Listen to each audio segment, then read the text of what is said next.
code SONG55. That's musicrewind.com or call 800-206-5002. Don't forget coupon code SONG55 for reduced shipping. This offer is available for a limited time to U.S. residents only and cannot be combined with any other offer.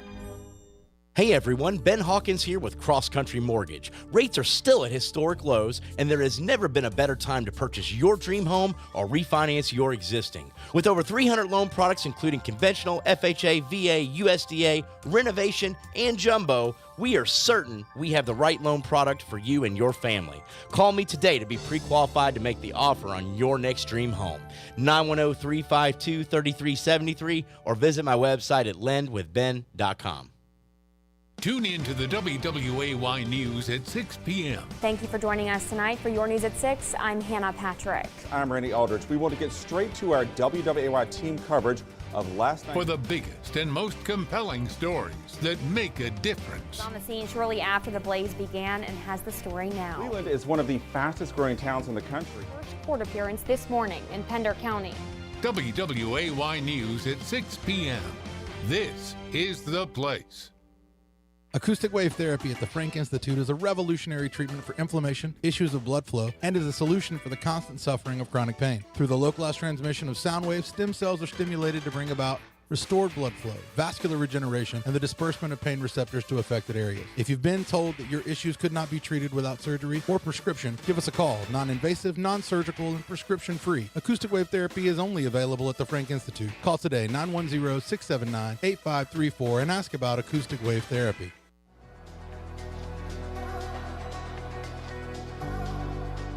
That'll do it for Hertel for this time. We so appreciate you. Again, it's just been amazing watching the numbers, the subscriptions, the downloads. You folks keep finding us. You keep listening. You keep watching, and we greatly appreciate it. However you're watching, however you're listening, make sure you leave comments and ratings wherever you're at. Make sure you subscribe to all those different platforms. We see you. We notice you.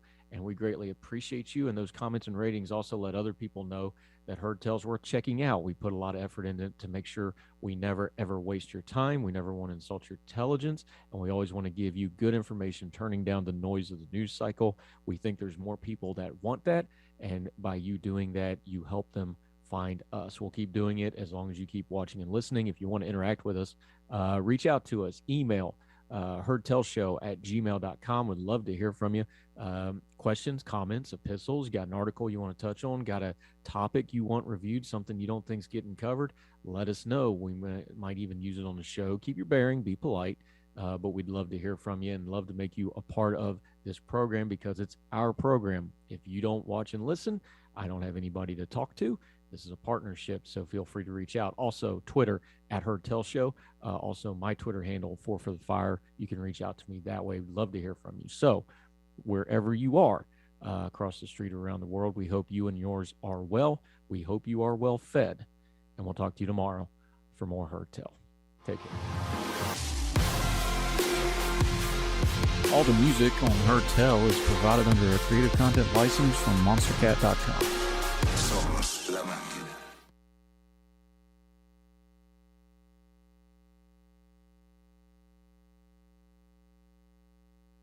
This show is also sponsored by Dr. Tony Maglione.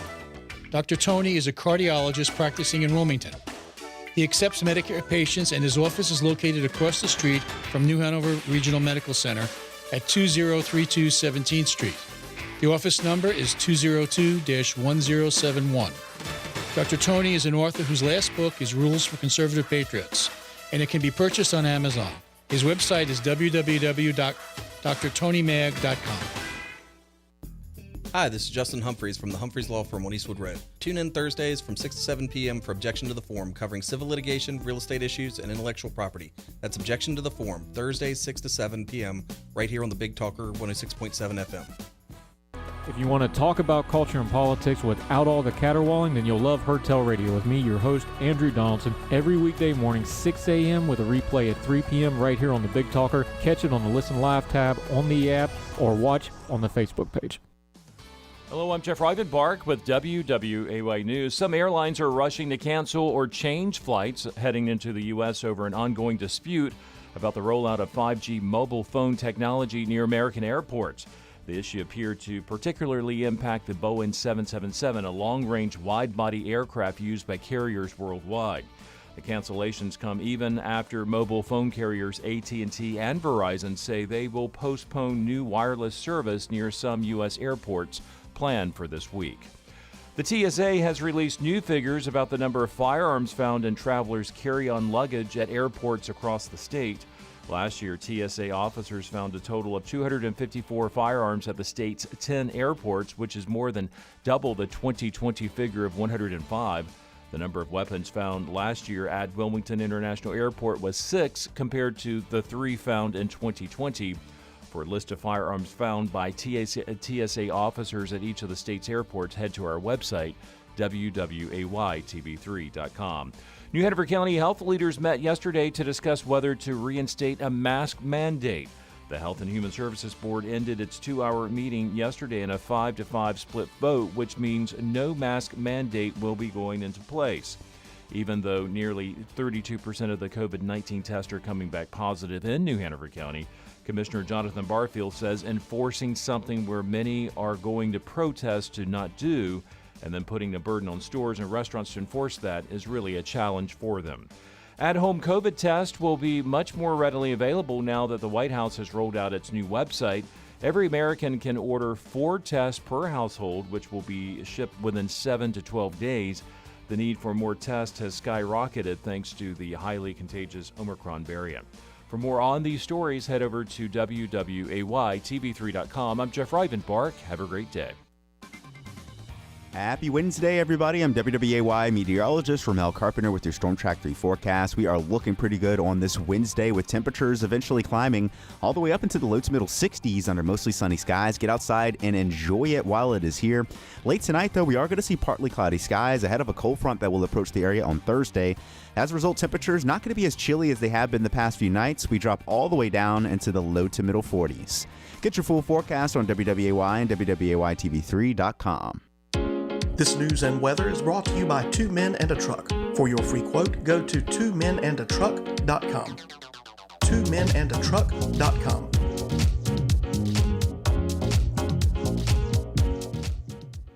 Hey everyone, Ben Hawkins here with Cross Country Mortgage. Rates are still at historic lows, and there has never been a better time to purchase your dream home or refinance your existing. With over 300 loan products including conventional, FHA, VA, USDA, renovation, and jumbo, we are certain we have the right loan product for you and your family. Call me today to be pre-qualified to make the offer on your next dream home. 910-352-3373 or visit my website at lendwithben.com. Government has become too big, too overtaxing, and is constantly over-regulating every aspect of your life. If you agree with that, tune in to Consumer Choice Radio every Saturday at 10 a.m. here on the Big Talker 106.7 FM with me, Yael Osowski. And me, David Clement. For an hour, you'll get expert analysis on what the government is sinking its teeth into next and how you, as a consumer, can push back. ConsumerChoiceRadio.com.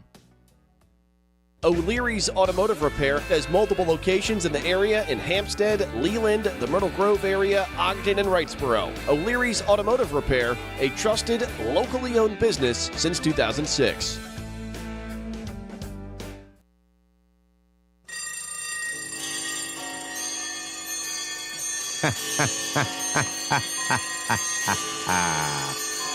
That's right. It's time to wake up. On the second Tuesday of the week. It's actually Wednesday. But nobody did anything on Monday, so here we are on Wednesday thinking it's Tuesday. Get up, get at it. You're listening to The Asylum on the Big Talker Online. Home for all things pedantic. That's right. But as the host of this show, I am probably the dumbest person on here. And that's actually what makes it fun. I get to learn a lot. For example, I don't know if y'all just caught the show before this one. Heard Tell with Andrew Donaldson was asking the dude leading the Young Voices a question, which really kind of caught me by surprise. What does liberty mean to you? Because we've heard life, liberty, and the pursuit of happiness. So we tend to equate liberty with some sort of freedom, but I think liberty is sort of a double-sided coin that not only do you have this freedom, but you have a responsibility. So I would like to say for me that liberty is the freedom to be responsible for what I choose to do. If that makes sense. And some of it can be questionable, right? I mean, we've had to do some questionable things as Americans since the 1700s to become the great nation that we are. And, reflecting in my own life, 3 months ago, 2 months, 3 months ago, when I decided to pack up a radio station and put it in my house. Part of it, on the surface, the technical term of stealing is taking something without permission. And of course, the other adage is, it's better to beg forgiveness than ask permission. So, yeah, I just took it and was going to deal with the consequences later if I could prove that I could make this work. And so far, I'm still kind of in limbo, but it's working. I mean, we had a visit from one of the bosses last night, and he seemed very, very taken by the upgrades and changes and additional capabilities, because I decided to risk my liberty by taking a chance on something I believe in, which is very similar to how this country started. And we had to do some weird things like dress up as Indians and throw tea into the bay. I think liberty is not just a simple one-sided word. I think it's actually a rather thick concept.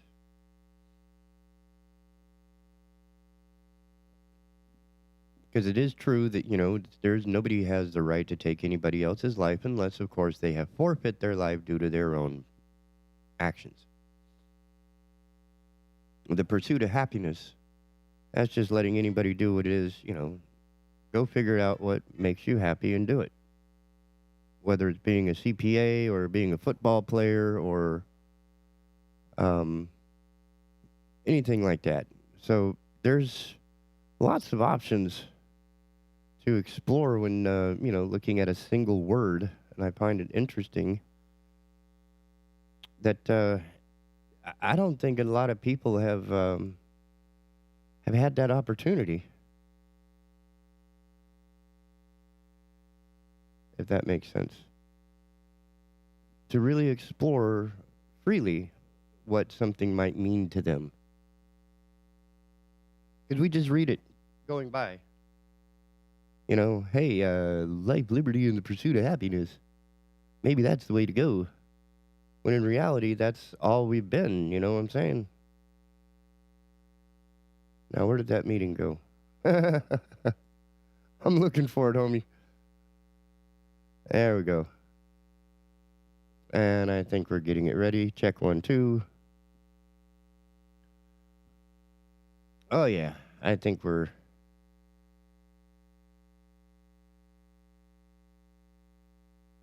Now, I really want to get his take on that because, it's he asked someone else, but no one's asked him. So I plan to ask him.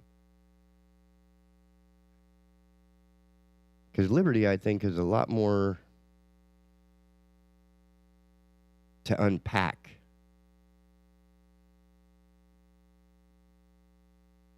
I mean, as a kid, I was, kind of propagandized into believing that the Russians choose your career for you. I must have got that confused with North Korea. But the idea is that we have a sense of freedom that we have lived with for so long that we've never actually had the chance to define it for ourselves. Yeah. Like, we're not really handed, or what's the word I'm looking for, given...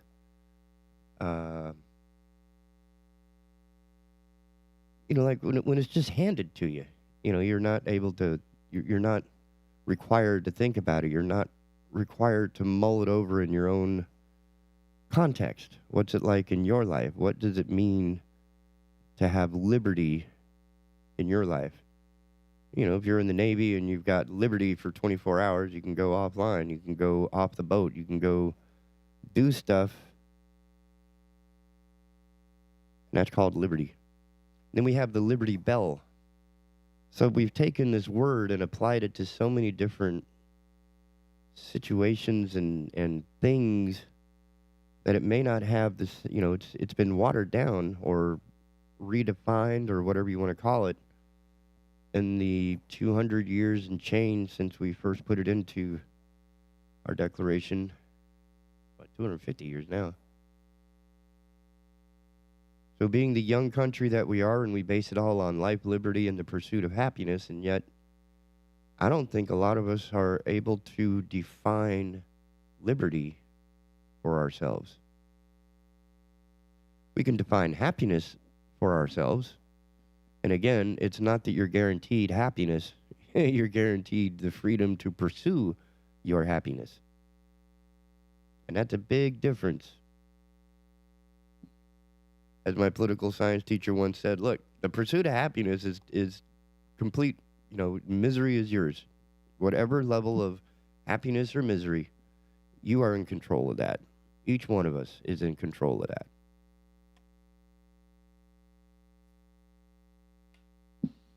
And the people I discover, or the people that I come across who seem the happiest, are the ones who seem to have the least concern with complicated happiness.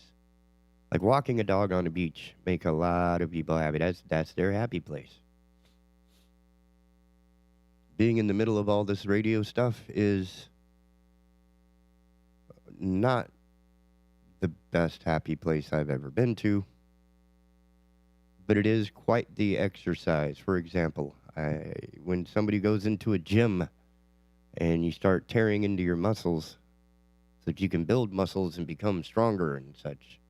Well, it's kind of the same thing in here is that every day I have to, like last night, we had quite the interesting conflagration of issues where the cold weather, the space heater, the house heater, and the radio equipment, 2 internet connections, and we went dark. It was pretty weird. We lost a couple of the circuits in the house burnt. Both internet systems went down. One decided not to come back up. All the computers decided that it was like December 1st, 1970. It was just really bizarre. But much like lifting weights and going through the motions of exercising, I had to exercise new approaches, new ideas, new ways of fixing this and seeing if I can't correct it. So every error that I run across, it's another error to repair or fix. And it's more information that I know, part of my experience. So if ever somebody wants to put a radio station together and they say, hey, why is this happening? I can raise my hand and say, I did that. Here's how I fixed it. And that's sort of what happens in a lot of the other environments. For example, when you go into a gym and you start lifting weights that are a little on the high side for you, generally somebody's going to be willing to, spot you. And it becomes sort of a group effort where your personal gain and your personal travel is assisted, augmented, helped along, encouraged, inspired by others that have similar interests.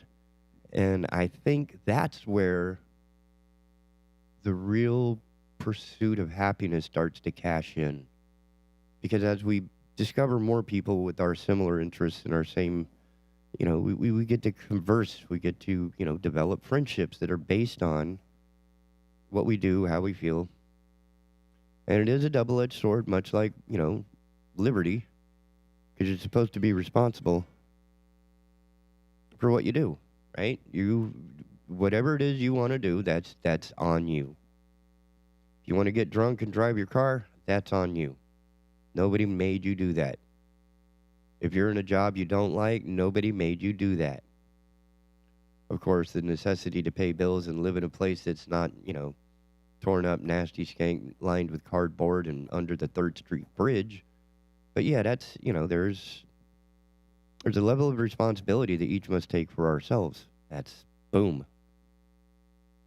And there's not a lot I can do to change that. We're not supposed to.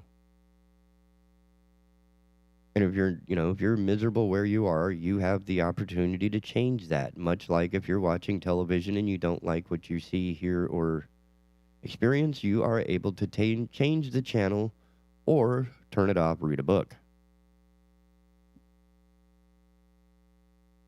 Speaking of books, one book that I would recommend to really put into perspective the hell that men went through in World War II is a book, I believe it was the USS Indiana. The book is called In Harm's Way. And you talk about a mess of mistakes and the wrong person being scapegoated, who was eventually exonerated after his, 20 years after he committed suicide as a result of being such a disgraced Navy captain. I mean, it's just horrible, heartbreaking, but reality. That was war. That was World War II. And as Andrew pointed out earlier, we're losing those people. I remember when I was a kid and I would come visit in rural North Carolina, and they would have the big picnics and people out in the parks and playing, and just about every one of them had a veteran hat, veteran shirt, veteran patches, veteran jacket. They were damn proud of what they accomplished, what they stood up to. I remember speaking with, when I was at the military channel, I worked with a number of veterans. Some were active, some were recently. And we had an older gentleman come in, we were interviewing him. And he said it was, when he took off for war at 18, when he took off for boot camp, he didn't know what was inside him. He didn't know that he had inside him what was necessary to win. What wasn't he? It's not until you are required to function, when you're required to do that which you are not expecting. And he discovered for himself an internal strength and a diligence, etc., that he didn't know he had. The next thing he knows, he finds himself in the middle of some mud pit in Burma, getting shot at, and he's having to come up, dig deep within himself to find the strength and the inner ganas to persevere, to not be scared, to get up and stand up for what he believes in, and to rush headlong into people firing bullets at him, firing bullets at his buddies. When he left from high school, he was, 18 years old. He had never had to do anything like that. He didn't know it was in him. So until you're pushed to that limit, you never know what you are capable of doing. I wish it didn't take, war and bombs and evil people gassing others. And yeah, I really wish it didn't take that to discover what's inside a person, what they are capable of. And I would almost put that as part of liberty. Because life is just being alive, right? Falling out of a tree, you're still alive. Nobody took your life. Nobody deprived you of breath. You are free to fall out of the tree. You are free. As long as you're alive, you can climb trees, buildings, whatever, like Spider-Man over in wherever it was. That spider guy that climbed up the side of the building in record time to save a baby. You never know what's inside you until you're called upon. And I think so many of us, especially in America, want to just sort of nestle into a safe spot and not dig deep inside. They don't want to be challenged. They don't want to be scared. Because that's sometimes, what it takes. I'm scared out of my mind. How am I going to survive this thing? Well, here we go. You do what you do. And I'll take that down to the simple side that there are people that are afraid of the rain. Oh my, I'm going to get wet. Oh dear, it's wet, it's rain. I don't want to go outside. That's why I laugh at umbrellas. It's gonna rain, man. You're gonna get wet. So the sooner you can just resign yourself to that, the easier everything else will be, because you're no longer apprehensive about, oh my gosh, I might get wet. Okay, get wet. Now that you're wet, you don't have to worry about it, right? You've already been through that, so you're no longer anxious about getting wet. You're already wet. Now you can get on with what it takes. And I think a number of rescuers, first responders, would be able to kind of relate to that, where when they get to a scene and they've got on their nice, clean, dry uniform and such, and now they're in the middle of, a raging, firing hell, and they're spraying water and foam everywhere, and everything's getting nasty and sprayed and slippery and whatever else, and these guys just, okay, my nice uniform is no longer nice new uniform. It's time to do the thing. And then you deal with it afterwards. Like, okay, I got through it. I'm now soaking wet. Dry off and go back to work. We tend to make mountains out of these little molehills. So it rained a little bit, so it's a little cold, It's how we manage the responsibility thereof. For example, knowing that it's getting down into the sub-freezing temperatures, the responsibility of how we handle our water pipes, et cetera, is sort of a reflection on who we are. It's going to freeze. I mean, that's what happens every year when we're on this side of the sun, right? And we're sort of pointed away from the sun, so we're getting less of its energy, and everything gets really, really cold. It's not a surprise. It happened last year. It happened the year before, and I guarantee you it'll happen next year. And that's one of the strengths of the human species, is that we were able to recognize, capitalize, and take advantage of patterns like spring, fall, plant in the spring, reap in the fall, survive the winter, so that when spring comes, you can plant the next crop. So you can imagine, between then and now, we buy our food in little cans. We no longer know the farmer, by and large. Because then there are cats like Mr. Donaldson, who has I am jealous that he knows his hog farmer.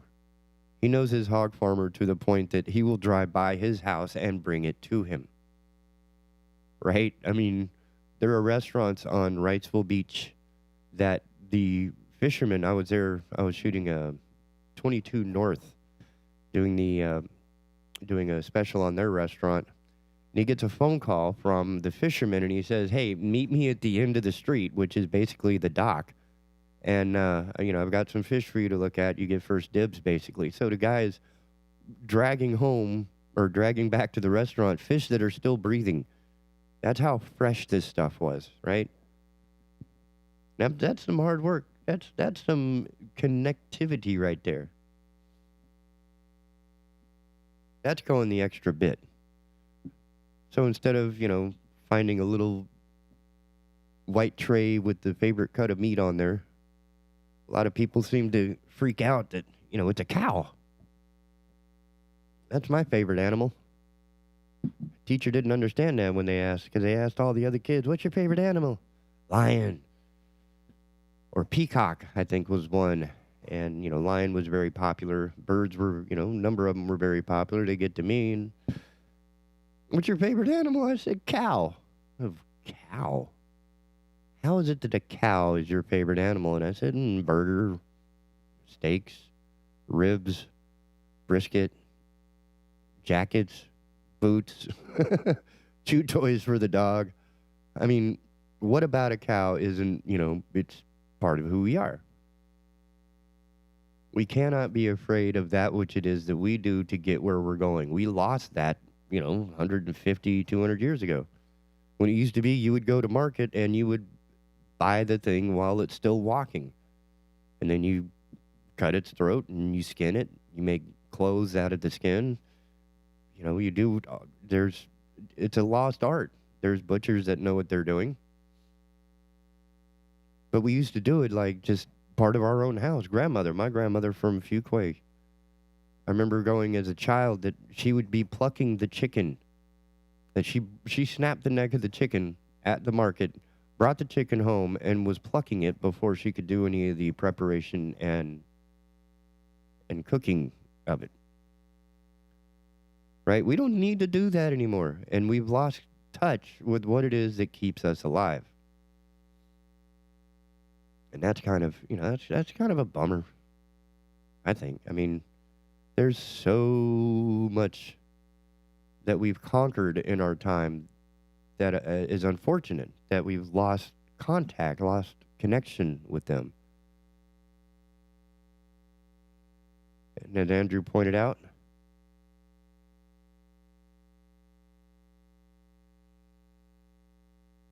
here we go.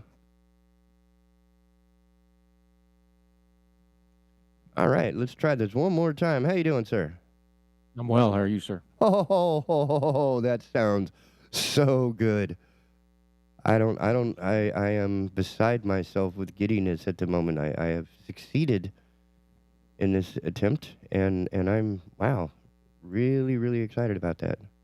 I don't know how I sound, but you sound like a cranky old hippie, but I can't really tell the difference from, day ending in Y, so we'll just roll with it, my friend. That's a good way to start. How goes it, my friend? Good. I can't say that I had a issue or a bone to pick, but I thought your question to I forget his name now, the gentleman from Young Voices, Caleb Franz, and you had asked him, "What does liberty mean to you?" I thought that was fascinating. I don't think that word has ever been taken outside of the life, liberty, pursuit of happiness right context phrase. And for the full context, I was talking to him because, on Her Tell, we have people from across the spectrum. We have progressives. Obviously, we put this out on conservative radio. I'm more conservative, at least what it used to mean, not, the common parlance where it means whatever you want it to mean. We have progressive politicians on. I've had Kayla Young on, who's probably the most progressive sitting elected official in the state of West Virginia on. M. Carpenter, who's my personal editor and very good friend. She's very progressive. He comes from the libertarian wing. So to put that in the proper context I gave him kind of a platform because and I'm guilty of it too, we like to make fun of our libertarian friends sometimes online. Okay, we like to make fun of them a lot online. And Caleb even laughed when I said that. He's like, yeah, we give you a lot of content.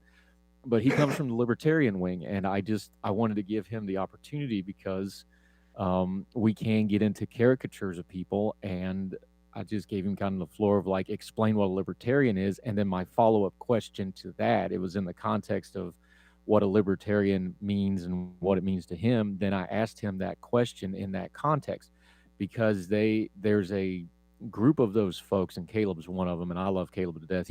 All these Young Voices people we have, he's kind of directing Young Voices now. He's the guy that coordinates a lot of that stuff, along with Jason Reed over at the UK that does most of their booking. In fact, I got another one of them here at 9 o'clock. I'm going to be doing. She'll be on tomorrow's program if the recording goes well, from over in the UK. But that was the context was, because there's a movement within libertarians that are moving more towards communalism, where they want to reach out more. Because libertarians have kind of gotten the rap of they're going to go live in a cabin out in the woods with their machine guns and leave us alone, kind of deal, right? Okay, yeah. So he's building, and a lot of these Young Voices guys that lean libertarian, which I'm not libertarian. I don't think that's an operationable governing philosophy for reasons, although I have some overlap and some tendencies and I have some sympathies to some of the things, there's some overlap there. Right. But that was his point, is they talk about the liberty movement because they understand, look, you can't just go live in a cabin in the woods. You have a right to do that, but you're not really accomplishing anything for the greater good or for the country that way. So they're more into, okay, we have overlap as libertarians that overlap various groups, left, right, and center, that don't fit others, and that gives them an opportunity to try to find some common ground on some stuff. So that was the context I asked him that, and I thought he did a great job answering the question, by the way. So that was the full context of that, was talking about libertarians and how they view the world and their kind of operational theology and philosophy. And do you think it's a different response than, say, a conservative as yourself might answer that? Well, here's the problem is, especially in my writing, I've almost completely quit using the word conservative. I quit using liberal a year or two ago because neither one of them mean anything. When everybody from Alex Jones to Mitt Romney is considered a conservative, the word has lost all practical meaning in the vernacular. Like that's just too far of a. You see what I'm saying? Yep. Oh yeah. It's useless as a writer and an analysis and a commentator for me to try to explain somebody as conservative, because it's lost all meaning. Like, I know what I mean when I say conservative, but that's not the common parlance. So I've kind of quit using the terms. So when I have somebody on that's a progressive or that's a libertarian or whatever, I like to give them the opportunity to let them define themselves, if you will, because social media, we tend to just caricature these folks. Like, I've been caricatured. Like, I was on Young Turks last week, and they give it out pretty heavy, even at stuff. Just because I'm on the right, I get tagged with certain things from their perspective because they don't know any better and they don't stop to ask me specifically, that sort of thing. So that's why we do stuff like that, and we always want to give people an open forum to discuss it. But that's what we like to do on Heard Tell, and I know you like to do that as well. It's like, I don't ever want to be a funnel. I want to be, more of a spreader where we distribute information. I don't want to choke information down to where you're just getting a couple drips. We want to give you a big perspective, and that starts with letting people define themselves and bringing on different viewpoints. And this interview I'm doing at 9 o'clock, going to have another one of our friends from the UK in, going to talk a little UK politics. That stuff's important because it keeps things in perspective. And it's almost when self-defining as opposed to labeling. I have that problem with artists that, similar to conservative, that just about everybody has been labeled an artist, from Marilyn Manson to Taylor Swift to Yoko Ono. Yeah, well, it's like define rock. It's like define rock music, right? So like it's, depend. I was just reading this morning about they're putting all these early 2000 emo bands on this big bill out in Las Vegas, and it's called the We Were Young Once tour. And I was like, man, and it's all these 2000s, early 2000s emo pseudo punk kind of pop bands, rock and pop bands, and like My Chemical Romance and all these kind of guys. And not really my crowd, although I've listened to some of that music, but not really my music. I already tweeted about it. So I was like, man, middle age is even weirder than I thought it was going to be. Because all those guys they're all in their 40s and 50s. But it's like there was a time where that was the hip, they were all young and making rock music. And now they're on what, when I was a kid in the 80s and 90s, they would have called that an oldies tour. Called that a what? But they would have called that the oldies tour. Oh, yeah. Because, in the 80s, you're talking about the 60s and 70s groups, trying to get one more thing out of it. But you're a musician, you know how this works.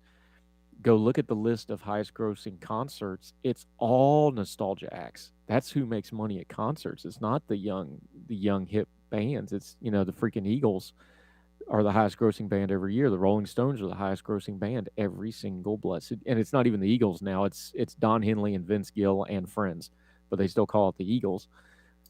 No disrespect at all to Vince Gill, who's a criminally underrated musician. The man's brilliant, but those are the highest rated acts every single year, is those nostalgia acts. Why? Because old people have money to go do stuff like that. Young people don't have money to go to concerts. So it's just an interesting way of looking at culture and society. Now, when looking at liberty as a term on its own, what would be your defining characteristics? So we were talking about this on the show the other day. And I talked about it with Caleb.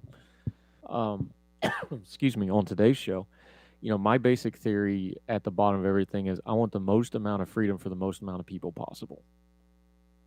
I Okay. mean, that sounds pretty simple, but I want the most amount of freedom for the most amount of people possible. That cuts through a lot of noise. Just kind of holding that as one of your principles.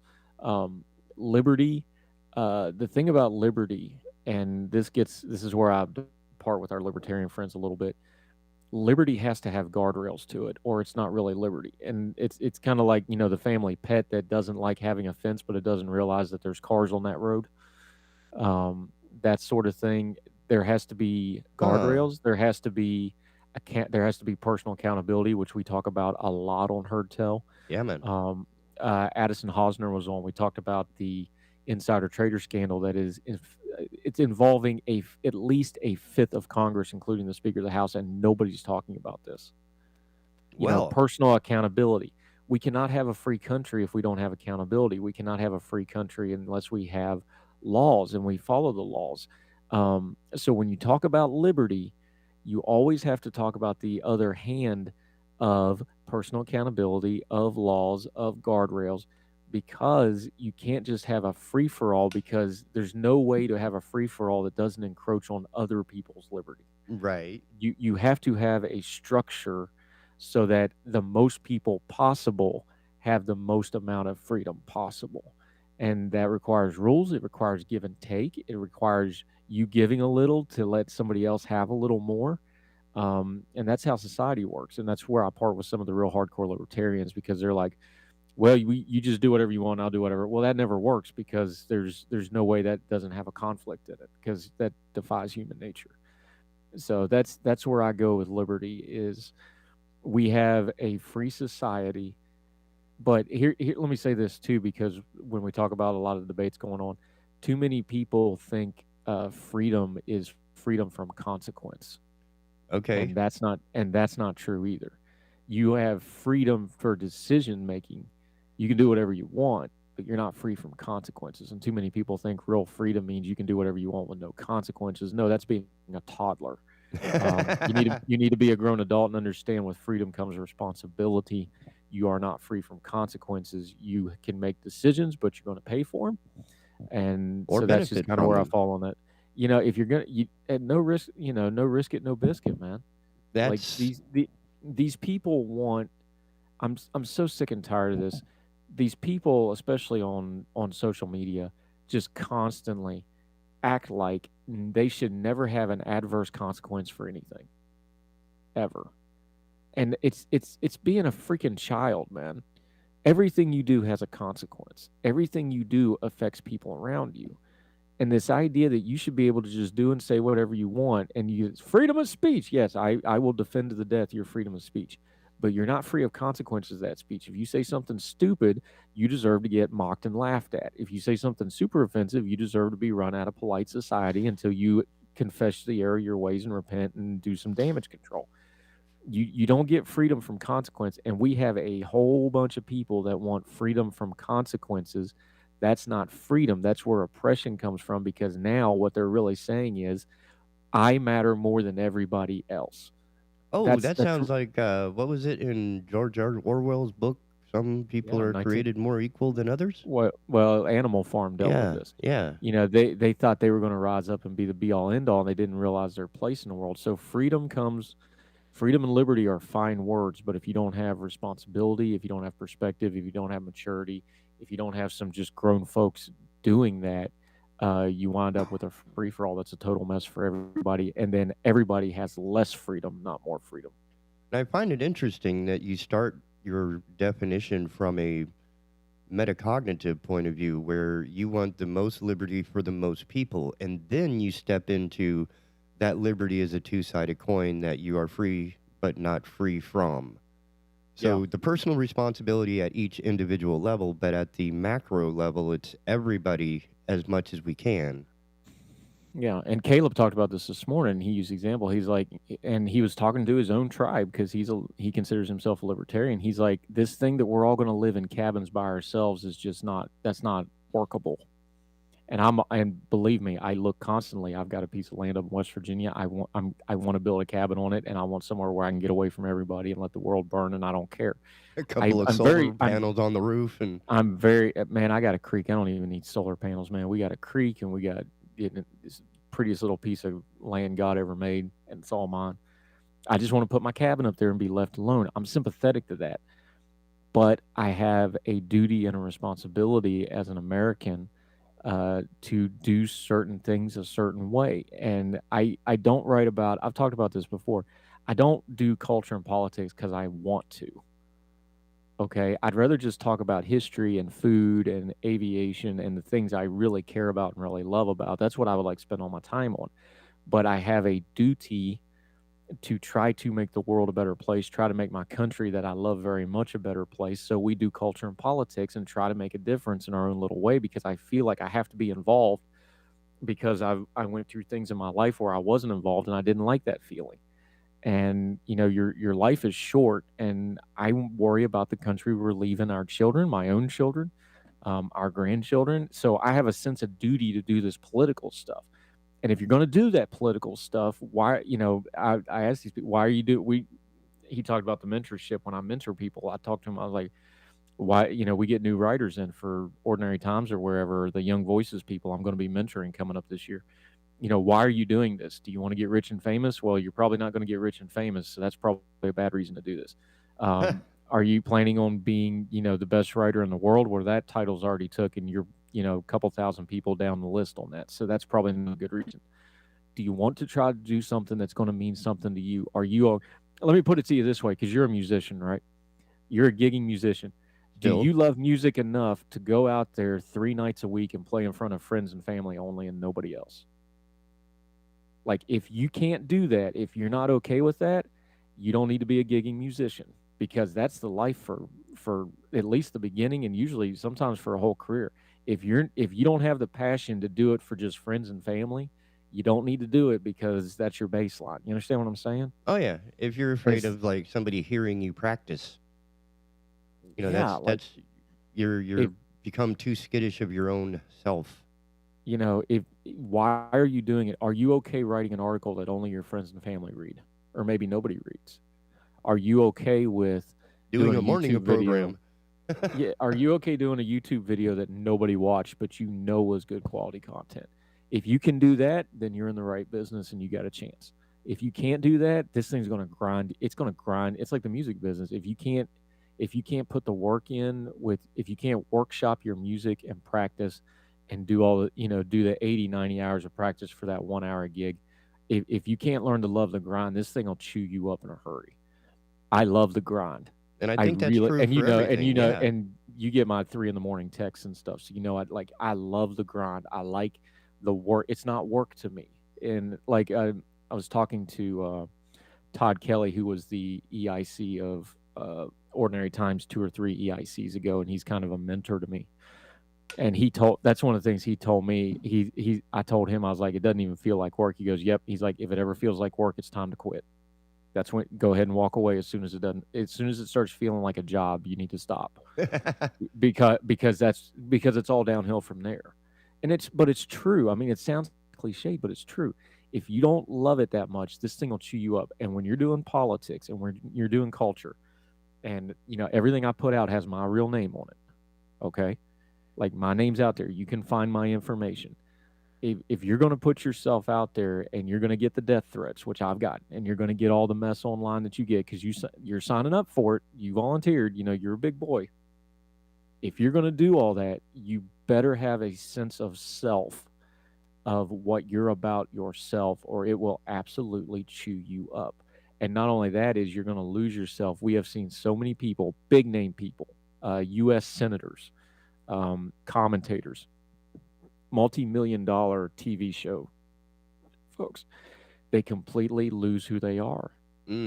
Yeah. Because they get so wrapped up in, we talked about today on the show why people disagree. I took a whole segment, longest segment on the show this morning, was on information.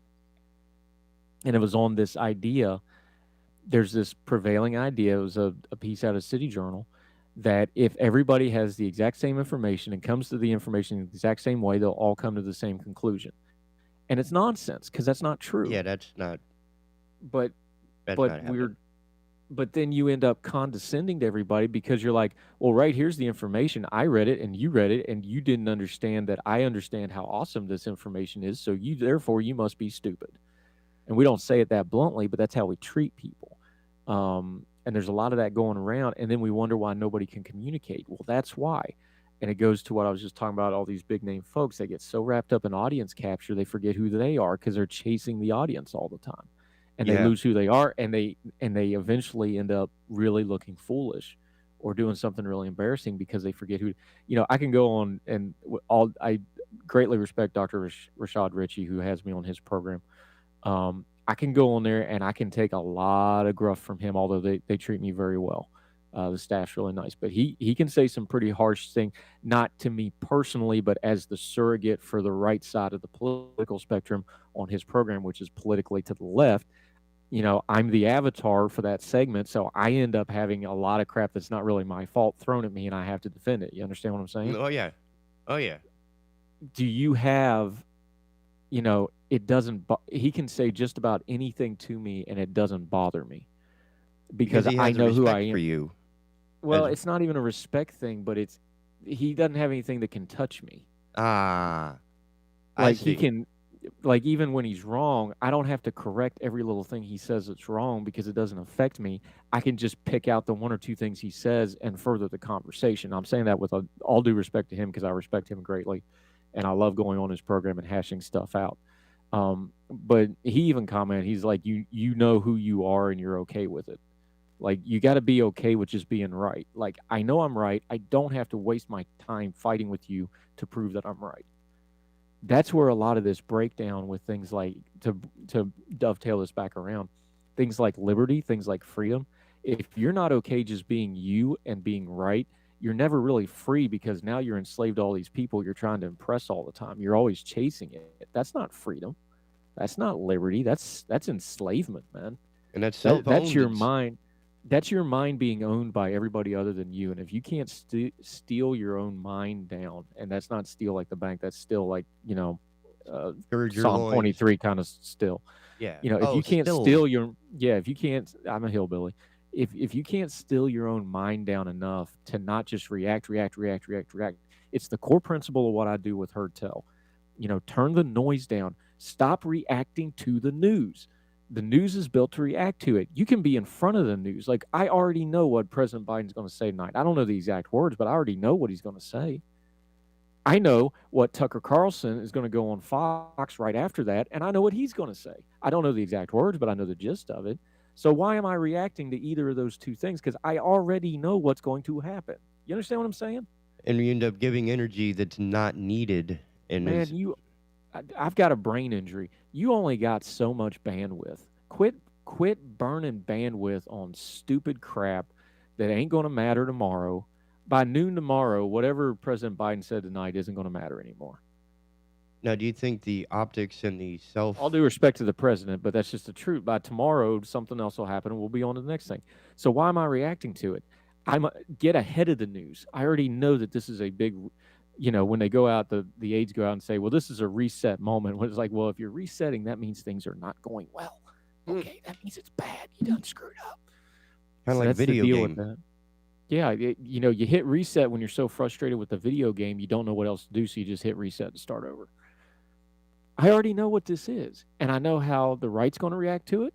I know how the progressive folks who are pretty fed up with Biden right now, and justifiably so, by the way, I don't blame them one bit because they're having their intelligence insulted daily right now with this voting rights. Well, the Biden administration and the Democratic leadership's rolling out this.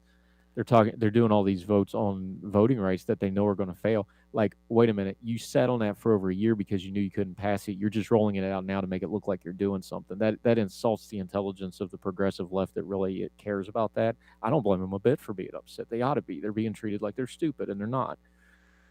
Just stuff like this. You just have to have the wider perspective, and you have to understand your place. I have to understand my place in America, in media, in writing. I understand who I am, what I'm doing. If you can't understand those things, you don't need to be in media commentating. And too many of these people are just chasing audience capture, chasing money, chasing whatever, and it makes a mess. And the bad part is you got all these people who think, oh, well, that person knows what they're doing because they're on TV. I should follow them. Oh, a talking head expert. Talking heads are the death of America, I swear to God.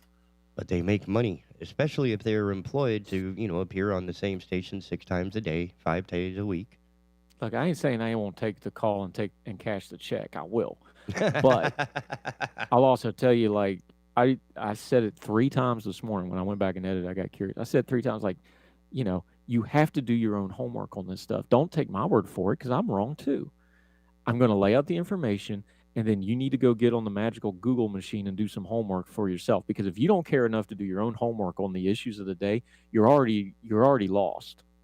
You've already blown it because now you're completely recumbent on people telling you what to think. And if you're going to do that, then you're wasting my time, you're wasting your time, and you're not being a good citizen. Good point. Well, if you have a moment, I'm going to take a quick commercial break because this conversation is a lot more active than I was expecting when I first made my coffee this morning. You don't want to talk about the mid-2000 emo pop punk bands? I do in a moment because I think it's funny that We Were Young Once is basically the Rolling Stones over the past 20, 30 years. Because they were young once. 40 years, 50 years. They're on like, what, 60 years now? Something like that. Take your break. Yeah, it's ridiculous. Anyway, I'm going to go with Steve Vai, one of my favorite guitar players. Anyway, we will be right back on The Asylum. Thanks, buddy.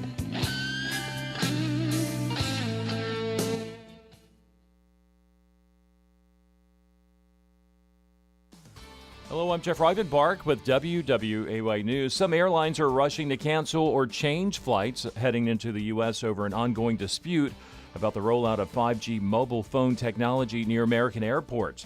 The issue appeared to particularly impact the Boeing 777, a long-range wide-body aircraft used by carriers worldwide. The cancellations come even after mobile phone carriers AT&T and Verizon say they will postpone new wireless service near some U.S. airports planned for this week.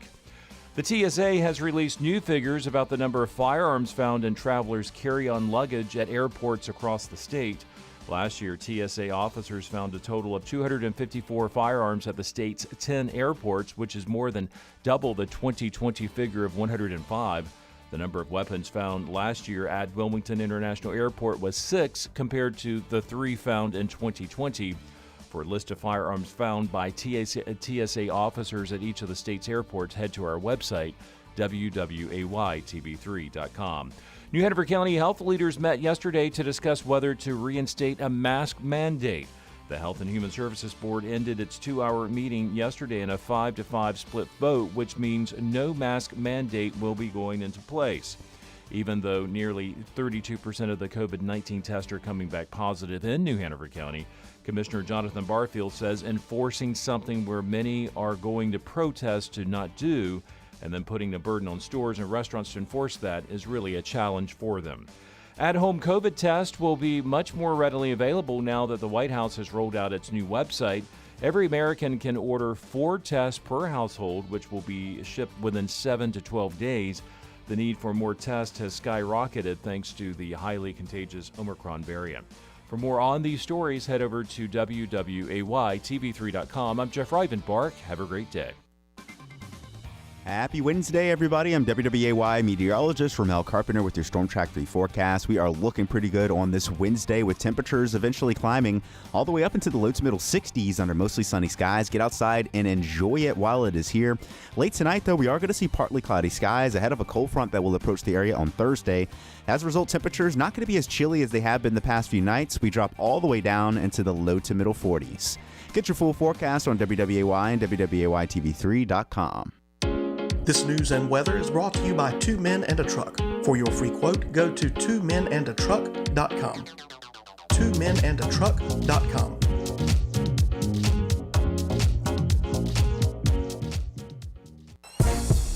Listen to Tom Goolsby on The Chad Adams Show. People with common sense know that the entire theory of socialism is one big lie. The Big Talker 106.7 FM.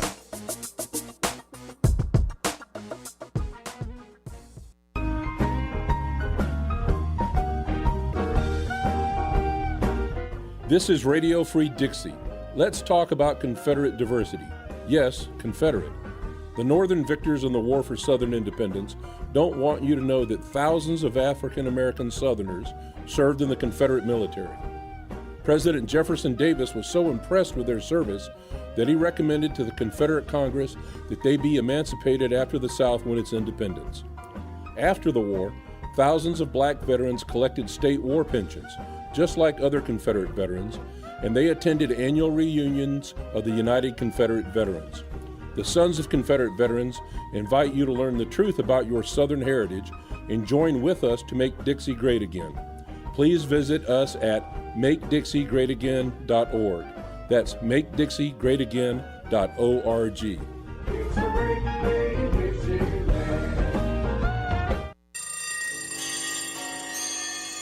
Oh, I love that sound. That means it's morning and I got up before the alarm. So if you're hearing this alarm and it's waking you up, you're already late. You got the bus to catch, you got some coffee to make, and we'll help you get you there right here on The Asylum, on the Big Talker, as we help you get your day started and set your mind free. And of course, we continue our morning with Andrew Donaldson of ordinary-times.com. The man who brought us one of the most important concepts this morning, liberty and personal responsibility, qualities that seem to be waning in modern America. Welcome back, Mr. Donaldson. Thank you so much for your time. Morning. How are you, sir? I'm actually excited. I mean, as we were talking during the break, the Heard Tell radio program, which is probably one of the best things we've got on radio right now, is really gaining some traction and some attention. And I think it's due to the fact that it's not yelling rhetoric, crazy, silly. It's like, here's a guy who, I have a question, I don't know the answer, I will go find the people who have these answers. Yeah, it's one of our 2 best live shows that we do. Now, where did you come up with that idea to just, ask people who really know what's going on?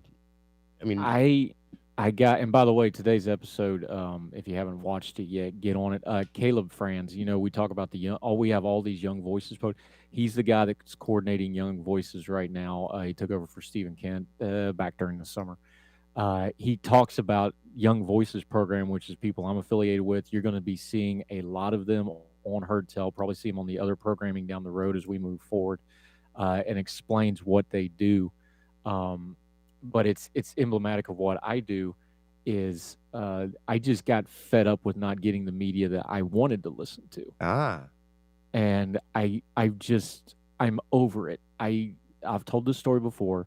The 2016 election was very important to me, like everybody else, but it was important to me because I spent from August to November of 2016 in the hospital. I was laying in a hospital bed in Duke. I watched all that. I couldn't participate. I watched it all from my hospital bed.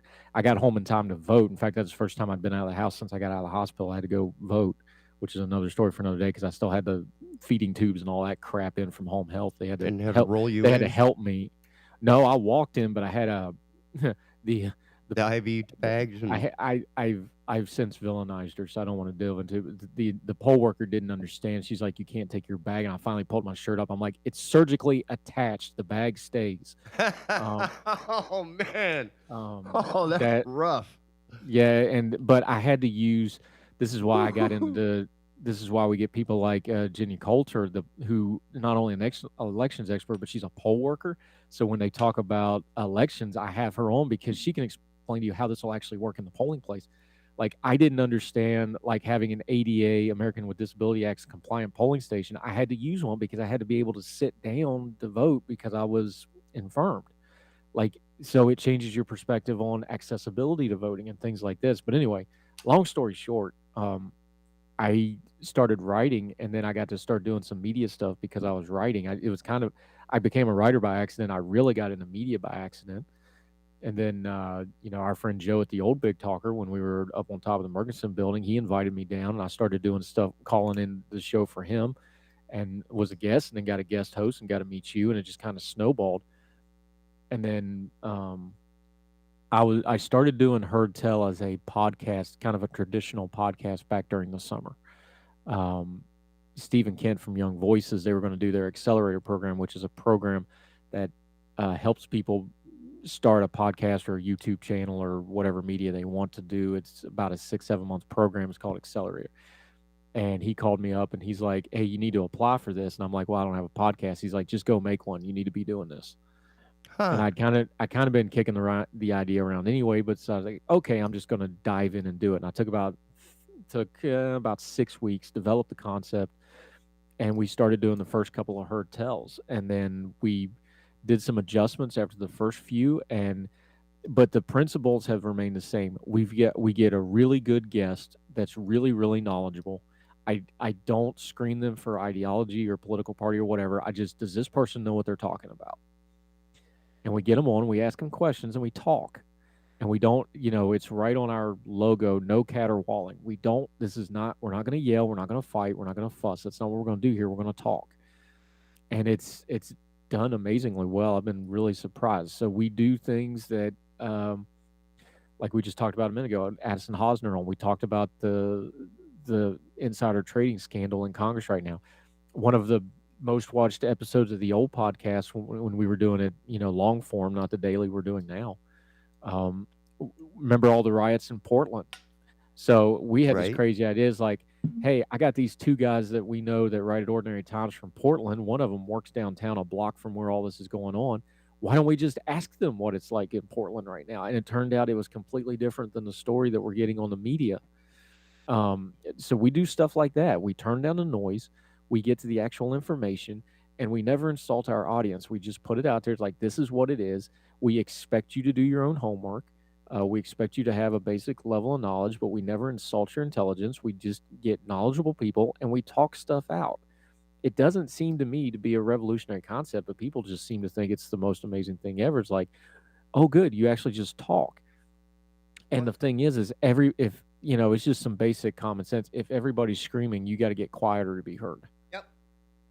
And that's all it is. Oh, that's been a staple of mine for quite some time. I don't know. I've seen you yell and throw things. Oh, I yell and throw things when I am upset, usually at some technical, mess up that I've done.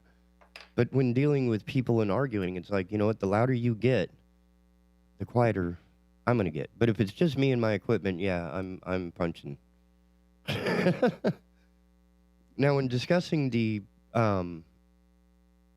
with other people, do you find it difficult to maintain a level head, or do you just stay on the subject of their expertise? It depends. And, I do a lot of prep work when I have a guest on. So I know, their background and what they're doing, but, you got to be flexible enough to kind of let the conversation take its own course. One of the most listened to episodes we did was with Molly McCluskey, and she talked about missing persons, and it was when the Gabby Petito thing was going on. And she did this case out on the Crow Nation reservation of all these missing persons. And she just names names, man.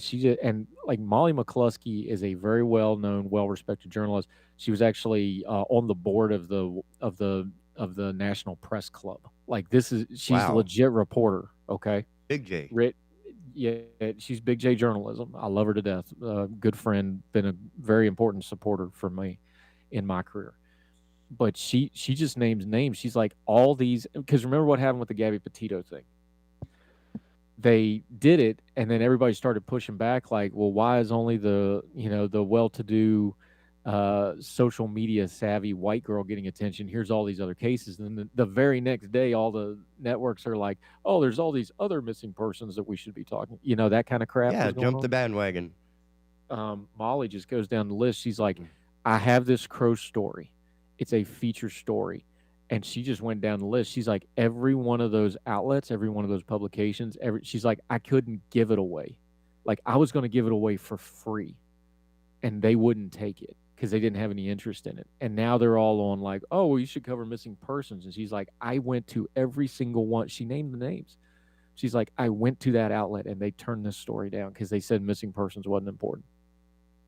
So when you get to do stuff like that, and since we started doing the Daily Heard Tell in partnership with the Big Talker, the one we did with Morgan Stevens last Monday, astronomical numbers for us. It's the most watched, most listened to program we've done since we started doing the Daily on long COVID. I had people messaging me, DMing me on Twitter, sending me email. I had people crying in my DMs like, thank you so much for doing that. I don't feel alone now. And like Morgan works for CNN. Like she works for CNN. She tells the story that she went to the ER after she had COVID and she started having the long COVID symptoms and she was basically non-functional. She goes to the ER and the ER doctor says, well, I don't know what to do with you other than send you home. By the way, did you watch this special on long COVID on CNN that she worked on? Like, can you imagine, being referred back to your own work? Yeah, but even with that, can't get it covered. Nobody's talking about it, and she works at CNN, and that's not slamming CNN because they got their own things going, but they don't. These stories that don't get covered otherwise, we don't have to wait for the media to cover them. We can do them ourselves now. You have in your hand, y'all watching on the camera, I'm holding my phone up. In your hand, you have the ability to get your own story out or to get a story out that nobody else is covering. And that's all it is. We were talking about liberty a little while ago, freedom of the press, freedom of speech. What does that mean? You got a freaking phone in your hand. You can be the press and you got freedom of speech. Cover the story. Tell the world the story. Get it on use your social media for something other than sending cat pictures and complaining about stuff, and go make a difference and tell these stories and make something better. And when there's something wrong, stand up and say it's wrong. And when somebody does something right, stand up and say they're right. This stuff isn't hard, but it requires a modicum of give a damn, and it requires you put a little effort in. And that's what we do. And I'm really, really proud of it. I think we're doing really good work. The response has been good. We're not going to get rich and famous. We're not going to supplant a news network or anything. But I think we're doing something important, and it's finding an audience because people are really, really hungry for real. I will say, just about after every Heard Tell program, at the end of the day, when I get, to go through the end of the day to get ready for the next day on the program, on the station, there's always at least one or two additional viewers from the Facebook platform, at least, that are joining the page and participating more.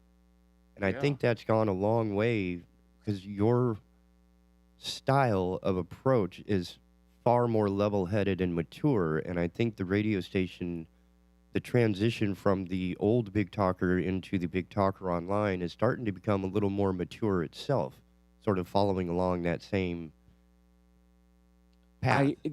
Well, it's basic numbers. Like I lean more conservative. Okay.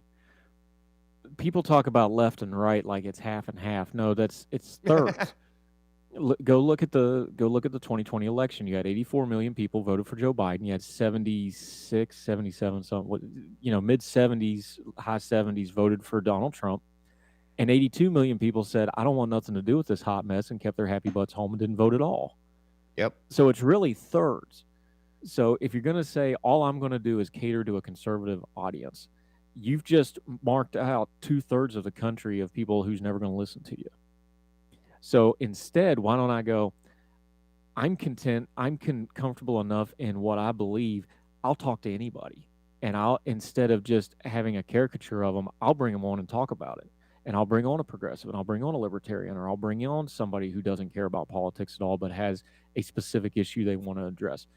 Now that 2/3 starts to get to be a smaller number, and you're bringing them back into the conversation. So you can do, how do I put this gently, because I don't want to insult anybody.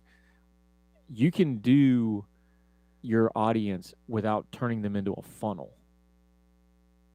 And conservative media, conservative news talk media for the last 30, 40 years has become a funnel. And funnels are fine if you want to get everything into a real small space. I don't want to get everything into a real small space. I want to get everything bigger. I want it to expand. I want it to cover everything. And you can't do that funneling everything into this one little specific information model and this one specific audience and this one specific business model. I want to get this out to everybody. and you can call me whatever you want, Pollyannish or whatever, but you're only going to do so much good in your little bottle and in your little corner. I want to do good to a much wider base. So that's why we do it that way. And I find it absolutely what's inspiring that your response initially was, I did this because I wasn't getting the media that I wanted. And I think it's just the truth. Like I'm tired. I've gotten almost, I get a little too surly on social media. I get surly with my commenters on Ordinary Times sometimes. They don't do it much now because they know what I'm going to say after being there for 4 years. So, but back in the beginning, I got a lot to be like, well, why'd you let so and so write that? Well, because they submitted it. Well, what are you going to do about it? I'm like, nothing. You don't like it, go write a rebuttal. I'll put it up right beside it. I'll promote it. I'll put it out on the social media. I'll put a nice, pretty picture on it. I'll make it look as good as I can for your shoddy writing, but I will try to make it look good. I'll put it up. I'll post it. For 4 years, I've told commenters this. I was like, write the rebuttal. I'll post it. I'll run it. I'll promote it on social media. You know how many's ever taken me up on it? 2. 0. Really? No, the rebuttal of the J.K. Rowling poem was... I thought that he's one of my. Well, those are my regular writers. I'm talking Okay. about like commenters that are just great. Like they can write a 900-word comment. Feature. Our submission standards is it has to be a minimum of 300 words with some exceptions. Like if you're doing a poem, it's a little different. 300-word minimum. If it's a feature, it needs to be over 700 words to be a featured piece. Just basic publishing stuff. Right. But they'll write 900-word comments.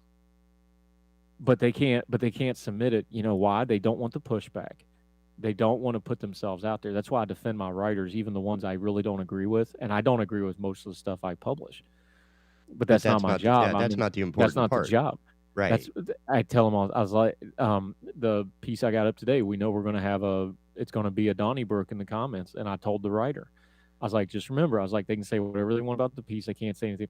I defend my writers because they're the ones putting themselves out there. You will not insult my writers. You can disagree with them. You can say whatever you want about their ideas. You can attack their piece, tear it to shreds. You can go after the ideas, but you're not going to go after my writer because they had the guts to actually put their name on it and stick it out there. And that's why I've told some of the commenters before. I was like, you want my respect? Put your name on it and submit it. And I was like, and then I'm on your side. I'll defend you just like I do them. But you got to put yourself out there, and not everybody wants to put themselves out there. This is the dividing line.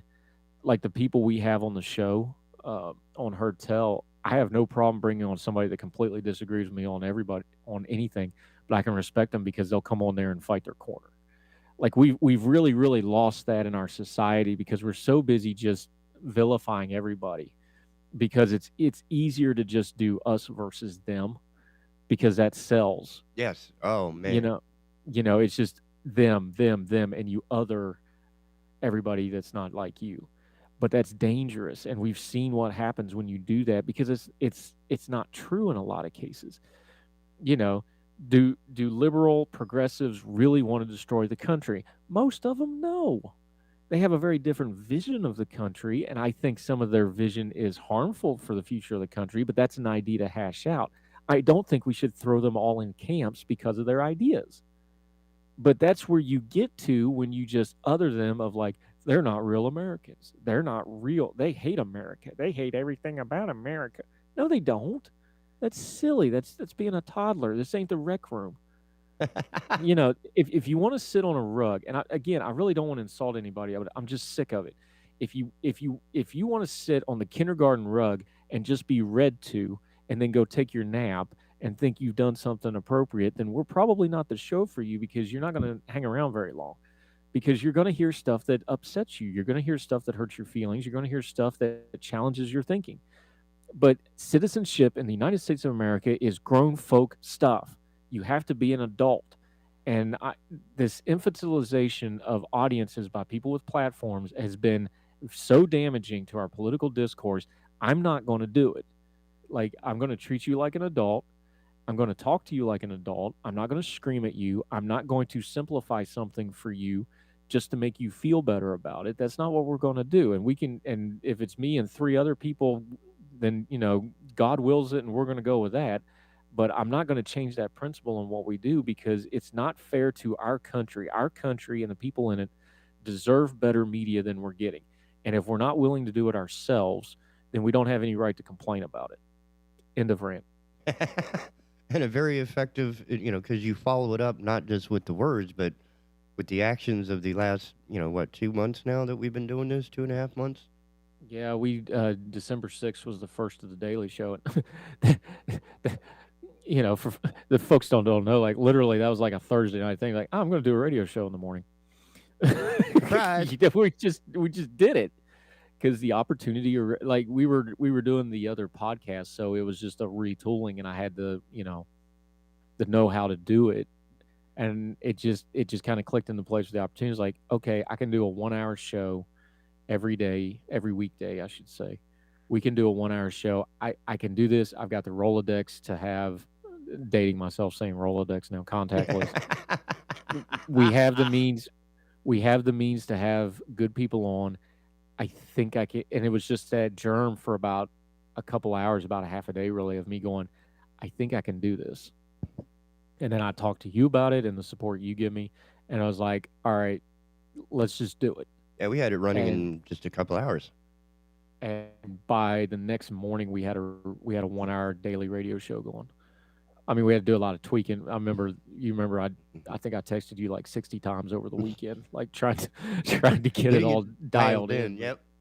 And it was so close on the first shot. I mean, it's like dialing in your rifle when you're, aligning your sights. You're already hitting the target pretty solid. Yeah, we had it close to what, and again, we'd been doing it for a couple of months, and I've been writing, and again, it goes back to what we were talking about earlier. I know who I am and what I am and where my place is. So I just knew, like, keep it simple, get it technically correct, because I can. The easiest part of the show to fix is me. So just get the technical stuff right. Make sure it doesn't suck on. It's not gonna. It may fail, but it's not gonna suck on purpose. We're gonna do it the right way. Yep. And then it was, I might want to go learn how to do video editing real quick. Surprise. So I had to learn how to do that. I had to learn what a lower third was. I had to learn how to do graphics, but I had advantages like the Young Voices stuff. They, when I first started doing the podcast, they got me with a graphic artist who did, the logos and Calvin Tran, who sat me down, and he's like, you can't use these colors because they don't look good on a mobile phone. Like stuff you would have never thought of. You know what I mean? Right. Oh yeah. Like, and it's hard to explain until you're there. Yeah, he's like, you can't use black and white high contrast graphics because it doesn't, just stuff like that. And they built all the logos, they built the color palettes. So I had all that stuff in place to do this when the opportunity arose. And we're just seizing an opportunity, and that's all it was like, well, I like doing radio. We can't do what we were doing before. I don't know what, and this is like, you didn't even have this stuff set up yet, I don't think, when we first started talking about this. I was like, I'll just send it to you and you use it however you want to use it. And that's where it started. And we're going to just kind of keep doing it till we can't do it anymore. And it fits really well. But I do admit that there was something of myself when I stole this station to say, I like the station, I like the platform, I like the idea, but I felt that it had been hijacked by a lot of the caterwauling, a lot of the rhetoric, and a lot of the naming and stuff that wasn't helping the conversation. And well, the thing about it is, if you're doing the same thing everybody else is doing, I just had this conversation with an op-ed editor a couple months ago, a newspaper opinion page editor, and I was trying to explain to him that he was cutting his own throat. I was like, if you're just doing what everybody else is doing, but everybody else is doing it better and it's easier for people to find it, what are you doing? He's like, well, we're going to do this and this and this. And I'm like, okay, everything you just listed that you're going to do, I can find somewhere else better, faster, and easier and more consistently. So why would you're killing your own business model. You have to be different. Yep. You have to be different. If you're going to just do what everybody else is doing, you have to be the very best at that, and you got no chance of doing that because it's already been done. And there's bigger money doing that. And the money for that is already tied up in that. So you got to be different. But the best way to be different is to just be it's cliche, is just be yourself. And that's sort of what the new development has been about, that we're bringing in new voices, new ideas, new programs. That we're getting away from a lot of the syndicated stuff we were running, because it's the same. And there's nothing wrong with syndicated stuff. And that's they do great programs. Like when I go to work on my show, I listen to that stuff because, well, here's how they set this up. They know what they're doing, and they make a lot of money, and they're very good at it. It's not that there's anything wrong with syndicated stuff.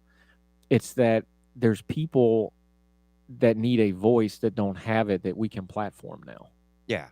And I think that's where our strength is going to lie, is instead of bringing voices that already have outlets, is we can now open our outlet. You don't need everybody wants to go be the next Rush Limbaugh, but you don't have, Premier Radio Network's syndication backing him. People don't understand Rush Limbaugh's business model is what made Rush Limbaugh. All of cable news's business model actually came from Rush Limbaugh. People don't realize this. Like his business model, how he monetized talk radio, that's changed how network news model, like everything in media right now comes off the Rush Limbaugh business model. How he did his advertising, how he did his branding, like that's where all this stuff comes from. You can't replicate that. That's never going to work again for a lot of reasons. One is he did that pre-internet, and he was very on the technological edge all the time. He loved technology. But why you can't be that again, because you're never going to be as successful and good at it anyway, so quit trying. And just do yourself. Here's a better idea. We have all these people that you can't find anywhere else. We have people like Michael Siegel, like M. Carpenter. The young voices that we're talking about, the reason I love working with young voices is those are the guys that are going to be on those TV panels in 5 or 10 years, and we've got them right now. Yep. Like, that's a big deal. The reason we work with the Elections Daily folks, they were the same way. They, Joe Cunningham and those guys, they're just like, I think we can cover elections better than anybody else. He was a Appalachian State student. He's like, we can cover elections better. Started their own website, and now they just got partnered up with Decision Desk. They're getting national coverage when they cover elections now. Their little website. Huh. I had Joe Szymanski was just on Monday from them. Sarah Stook does their historical writing. I've had her on. We'll have I actually had Cunningham on, the old Big Talker, when I guest hosted a couple times. You remember him being on? That guy, I can ask him. This is a guy, young guy, mid-20s. I can have him on doing Wilmington Talk Radio, and he can tell me the demographic breakdown of Brunswick County off the top of his head. Man. Like, I just called him the night before. I was like, hey, can you talk Brunswick County population shifts and Leland's growing and that sort of stuff?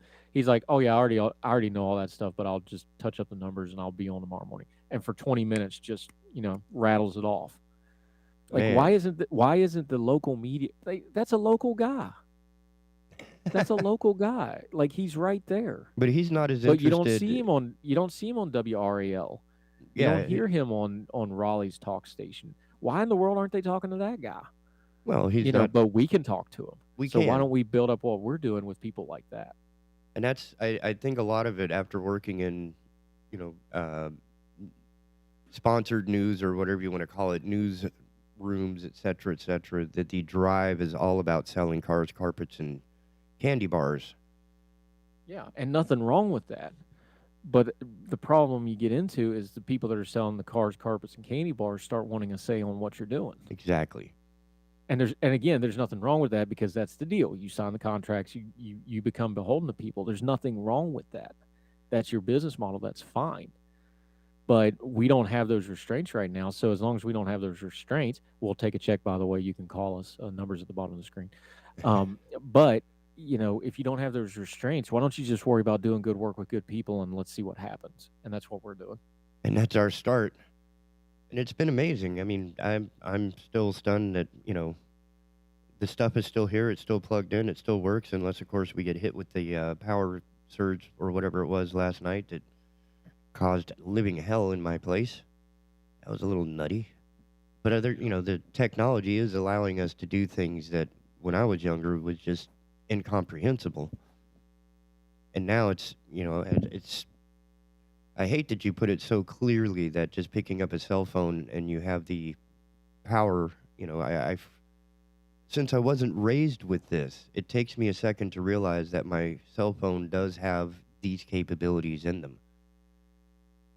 And now that we have this platform that's literally in our pocket, it almost comes with its own sense of responsibility that if you're going to share a story, share an idea, the only holdback is your own fear, for lack of anything else.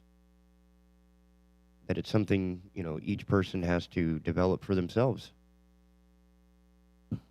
It's back. Where do we start this whole conversation? Personal responsibility.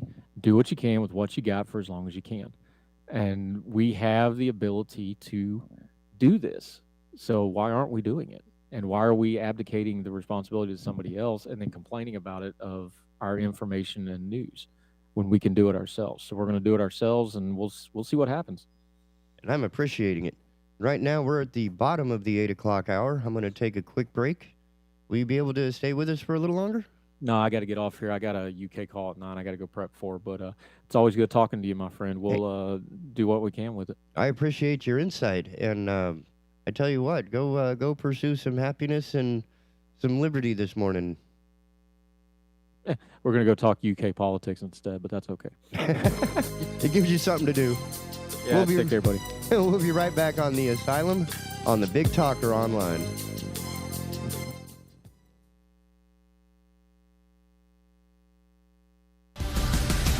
Keeping Southport informed. The Big Talker 106.7 FM WFBT, Carolina Beach. Hi, this is Justin Humphreys from the Humphreys Law Firm on Eastwood Road. The Humphreys Law Firm is located in Lumina Station, Wilmington, North Carolina, practices civil litigation, intellectual property, commercial, and residential real estate. Please give us a call at 910-332-0721 or visit us on our website, which is www.humphreysfirm.law. You can also listen to me every Thursday from 6 to 7 p.m. on the Big Talker 106.7 FM.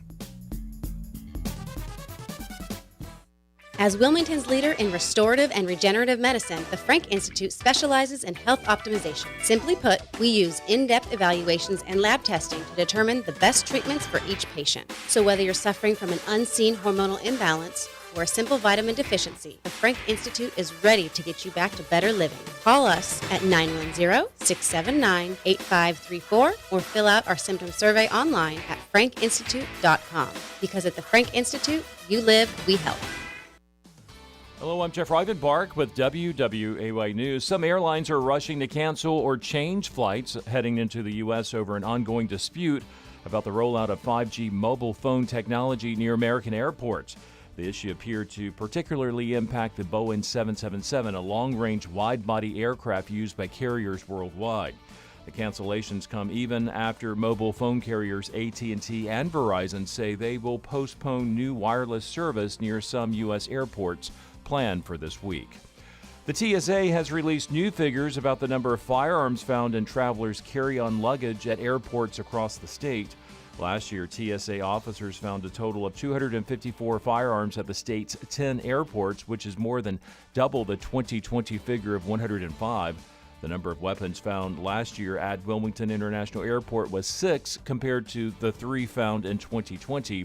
For a list of firearms found by TSA officers at each of the state's airports, head to our website, www.aytv3.com. New Hanover County health leaders met yesterday to discuss whether to reinstate a mask mandate. The Health and Human Services Board ended its 2-hour meeting yesterday in a 5-5 split vote, which means no mask mandate will be going into place. Even though nearly 32% of the COVID-19 tests are coming back positive in New Hanover County, Commissioner Jonathan Barfield says enforcing something where many are going to protest to not do, and then putting the burden on stores and restaurants to enforce that is really a challenge for them. At-home COVID tests will be much more readily available now that the White House has rolled out its new website. Every American can order 4 tests per household, which will be shipped within 7 to 12 days. The need for more tests has skyrocketed thanks to the highly contagious Omicron variant. For more on these stories, head over to WWAYTV3.com. I'm Jeff Rivenbark. Have a great day. Happy Wednesday, everybody. I'm WWAY meteorologist Ramel Carpenter with your Storm Track 3 forecast. We are looking pretty good on this Wednesday with temperatures eventually climbing all the way up into the low to middle 60s under mostly sunny skies. Get outside and enjoy it while it is here. Late tonight, though, we are going to see partly cloudy skies ahead of a cold front that will approach the area on Thursday. As a result, temperatures not going to be as chilly as they have been the past few nights. We drop all the way down into the low to middle 40s. Get your full forecast on WWAY and WWAYTV3.com. This news and weather is brought to you by Two Men and a Truck. For your free quote, go to twomenandatruck.com. twomenandatruck.com.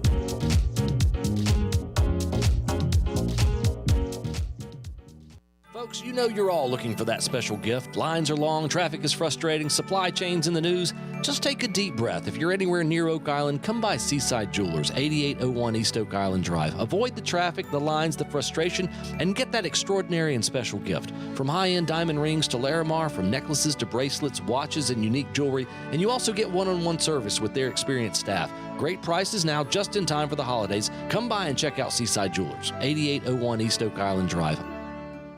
The Wilmington Cape Fear Home Builders Association serves as the advocate for the building industry, advancing professionalism and promoting community involvement. We are a positive force for responsible growth while protecting property rights and the privilege of home ownership. 3 out of every 5 jobs is touched in some manner by construction in our region. Growth generates jobs, maintains our property values, and builds and updates our infrastructure. Join us Friday mornings for the Construction Connection with the Wilmington Cape Fear Home Builders Association and the Big Talker FM.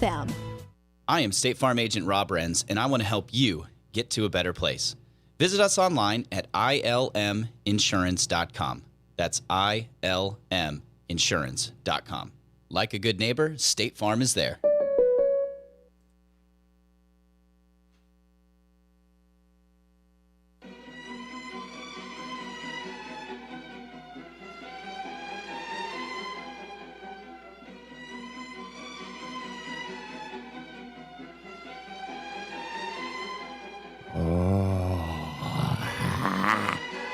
That's right, it's a Wednesday.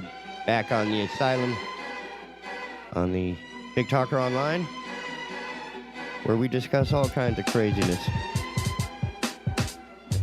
including life, liberty, and the pursuit of happiness. And today we actually had to have a conversation on what liberty means to you. And you see the call-in number 910-444-0281. What does liberty mean to you? Does it mean a vacation? Does it mean furlough from the ship? Does it mean freedom and absolution of criminal activity and behaviors? Does it mean pardon? Or is it, a little more involved, like possibly personal responsibility? These are things that we are responsible for, things that we can do for ourselves, as in, redefining a radio station. Just take it home and rebuild it and, give it some new ideas. And that's been important. That's been huge. That's why we enjoy having Andrew Donaldson from theordinary-times.com, because he's a lot smarter about this stuff than I am. Again, I'm just a tech sitting in the chair making sure that that it happens. There's going to be a morning program, whether you like it or not. And if you don't like it, give us a call. If you do like it, give us a call.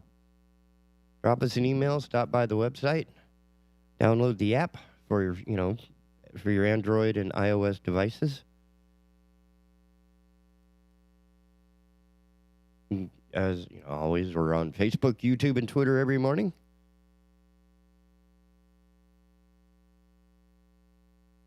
Ooh, yeah. So it's supposed to be news talk radio, and I'm not a news talk guy, because every time I go across the news, I'm just nauseated. So I'm not entirely sure, what to cover from here. Though I will say, it's been an absolute blast changing the,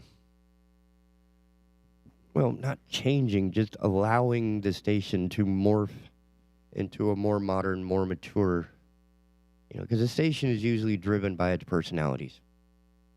I have no personality, therefore, you're pretty safe. But we can bring on ideas for that. We can get other people talking about it, get some concepts going, get some discussions going. And that's what the Big Talker's trying to do. We bring great ideas from great people right here in the Southeast North Carolina area, even if they're not here. Yael Osowski and David Clement's program, Consumer Choice Radio, is incredibly insightful. What's interesting is they are looking at everything from the outside, which is real easy to do when you live in Vienna, Austria, and you're not in the line trying to buy toilet paper here in America. Jim Vallone and the Guns, Politics, Freedom program, that's a very, very conservative program, if there ever was one. Then there's me on the other side of that spectrum. And to follow in Andrew's lead, it's not necessarily that I am progressive or liberal or whatever it is, but there are times I feel that some liberal approaches might be more effective. And then there are times I think, conservative ideology might be more effective. Because there is no one answer for everything, and what worked today may not work tomorrow. And what worked tomorrow may be a modification of what was working today. So if we just kind of get away from the absolutes, I think we could come up with much better solutions to the problems that we have, including, like homelessness and hunger, unemployment. I mean, there's a lot of issues that are affecting Americans, and if we're not discussing them, we're yelling about them, we're arguing about them, we're trying to win the fight. We're not trying to solve the problem. We're trying to win. We're trying to be the one who gets the bag of money at the end. We're the one fighting to get the win column. We're not, a true win would be that this person is able to, for example, from a homeless perspective, pull themselves up, develop their own self-esteem again, get into a marketable skill and a self-fulfilling function so they can at least, get back into the living, as it were. But when we marginalize them or use them as fodder for our arguments and argue over them, yelling at each other over them, then nobody's getting fed. Nobody stays warm. Every year there's going to be one or two people just in our area that, dies of exposure, sleeping in the parking lot or in the garden area of the public library. Does it require a government program? I don't know. Should we rely on religious institutions and other nonprofits, etc., to handle this problem for us? I don't know. I'm of the philosophy that the planet has provided more than enough for the, 8 billion people that are scurrying along its surface. And if we were a little less self-centered and we'd be able to, instead of building a higher fence, build a longer table. I mean, those sorts of things. But, as we pointed out in yesterday's show, by being more understanding and soft, if you will, we open ourselves to the type of thing that happened at the Texas synagogue. So we kind of have to develop within our own culture a sense of camaraderie, a sense of common national sense. It's not a matter of you're a patriot, you're not a patriot, I'm a patriot.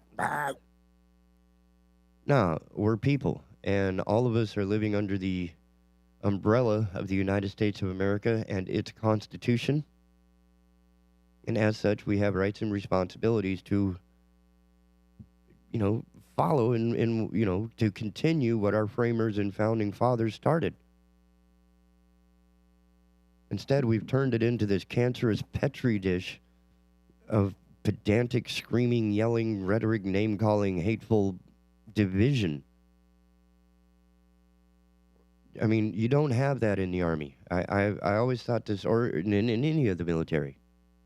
The one common thing when speaking with veterans across all the forces, all the armed forces, is that they never noticed anything other than who their buddy was, right? I mean, your buddy, because you have a two-man team, right? One's looking out for the other. And you guys are saving each other. You are each other's lifesaver. You are each other's shield. And it very quickly, even people that came from very traditionally racist backgrounds and areas were able to jump into a foxhole and save each other's life and not notice that they're from another part of the country. They're from another culture. They're from another race, if you want to call it that. A different religion. And all of that faded when their butt was on the line and somebody's trying to keep somebody else alive. And those qualities, I would really hate to think that it requires being in a war for that to develop in regular people. And I think a lot of what that boils down to when working with a buddy in the military type format is you end up with a bit of humility. That you are not an island. I am not an island. I need help doing this. Everybody needs help doing what they do. Everybody has to work with people. And to think that somebody else might be having a bad day when you're going into the grocery store, you don't need to react. You can be helpful. You can actually inspire. Just give a quick smile, hold the door open. It doesn't matter if they're wearing a Trump shirt or a Biden shirt or an I did that. Because what we need to relearn is to have difficult conversations and the ability to disagree with each other and not make it personal.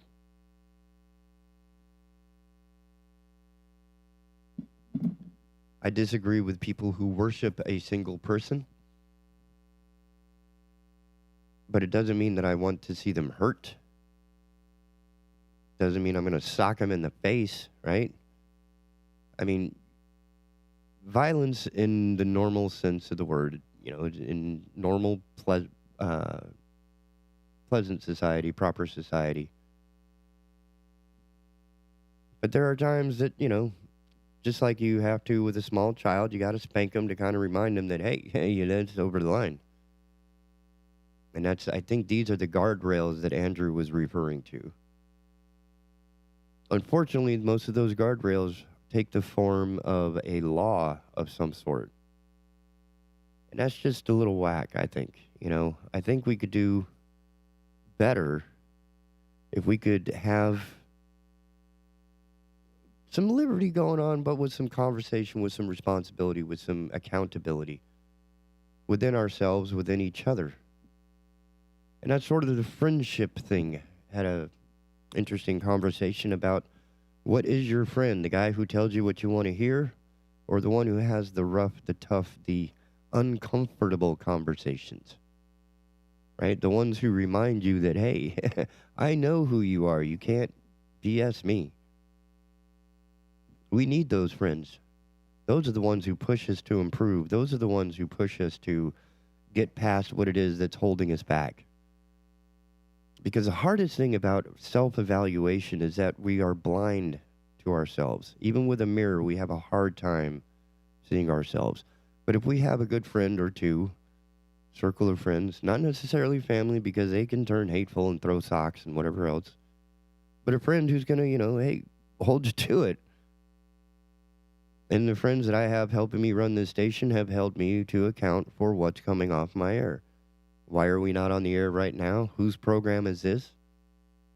I have to answer for that. In fact, yesterday I was grilled like a steak for over 3 hours.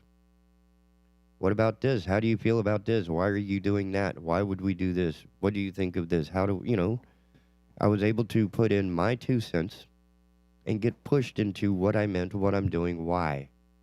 Why did I steal the station?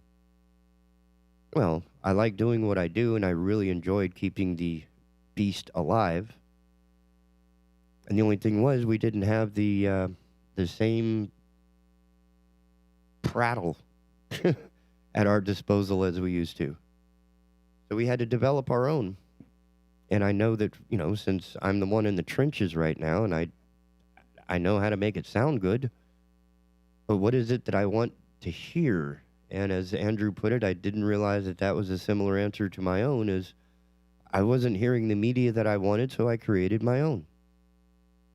And I'm really glad that Andrew did that, because it puts what I'm doing into perspective for me, that I'm not doing this because I want a radio station in my garage. I'm doing this because now I feel that there's a chance for all the voices in Southeast North Carolina to come together. We can actually have conversations. We can actually make progress within our area. We can make progress in our neighborhoods, our communities, our counties, our state, our nation, and our world. And as the famous military guy's commencement ceremony was, if you want to improve the world, start by making your bed. Simple things. It's really, really rough jump, if you will, to, from making your bed to saving the planet. But if you start with that mindset, and I think previously there wasn't a lot of encouragement for developing one's own mindset. There just seemed to be a lot of, insulting and joking and name calling. And I'm more interested in solving problems. I mean, this radio station, when I got here 2 years ago, had all kinds of problems. So my marching orders were real clear. Solve the problems. Pick a problem, work on it, fix it, put it away, work on the next problem. And it's still going on now. And it's sort of the same MO for anybody who's trying to get along in life. Identify the problem, address it, move on. But a lot of that is going to involve conversations. Where I've seen some on some medias recently, where they have antagonistic people just yelling at each other, yelling on top of each other. And in some cases, they'll have 4 or 5 people going at the same time. Man, that gives me a headache. It's hard enough when there's just 2 people yelling at each other on top of each other at the same time. Here, we can actually explore, defend, pontificate, talk. And it's not like I'm talking to put you on the spot or to grill you or to make you uncomfortable. And this is more Andrew than myself, because I don't know how he does this. But he knows these people, and he gets them to communicate their ideas and defend themselves and defend their ideas. It's a conversation. And I think that's going to be far more effective going into the future of this country than what we are currently seeing on the media. Now, to go back to one of my older rants, we vote with our money. So if we continue to watch Tucker Carlson and we continue to watch this crap and continue to subscribe and this is our media, this is our news, this is our... No. As he pointed out, if we were watching TV and saw what was going on in Portland and talked to somebody who was in Portland, it was 2 different pictures. And I understand that, because when I was in news and I would go out and shoot, I have a little 4x3 piece of glass on the end of my camera, and I need to put into that little 4x3 piece of glass the imagery to convey the story. So yeah, if I want to have the president with an upside-down Bible in front of a church in the middle of a smoked-out protest, I need to tighten my focus a little bit so I don't see any smoke. It all depends on what it is you're focusing on. Your focus, what did Qui-Gon say? Your focus determines your reality. So if you're focused on how those guys are killing and destroying everything, then you never are able to come up with a solution or an idea of your own, or even a rebuttal, because your entire argument is based on the memes that you've been reading on Facebook. There's no substantive contribution that that person complaining can offer. And I think that's the crux of Andrew's challenge to these people that are, able to type 15-page comments, but they can't rebuttal. They don't have it in them. They don't have the ability to survive a risk. Because when I stole this station, it was entirely possible that I would have been called up in the next hour and said, turn that off, bring it back. That was entirely possible, man. I knew that. And I was like, okay, you know, if it happens, it happens. If not, until then, I'm going to keep pushing buttons. And I'm glad I did. I took a risk. That was my liberty. My liberty is a risk because you will be held to account for whatever it is that you do. You may be praised for what you do, or you could be arrested for what you do. Whatever those consequences are, good or bad, are just as important and are just as valid as the actions, ideas themselves. So before anybody goes out and steals a radio station, you know, make sure that you understand that the risk that you're taking is yours, just as much as the reward. World War II, there was I think it was a submarine captain who's famous for saying, I'll either be court-martialed or promoted. Fire. He knew at that point it was his decision. He was at liberty to fire or not fire. And he knew the consequences were one of two things. He was either going to be hailed a hero or he was going to be tossed in the brig. And if you think about it, that's how the revolution of the United States against England actually began. I mean, it was a risk. Is this something we want to do? If this goes sideways, you know, the British Army is going to come in and slaughter us all? Something. I mean, what are the options? What are the consequences? Weigh the risk and the opportunities. Weigh the risk and the rewards.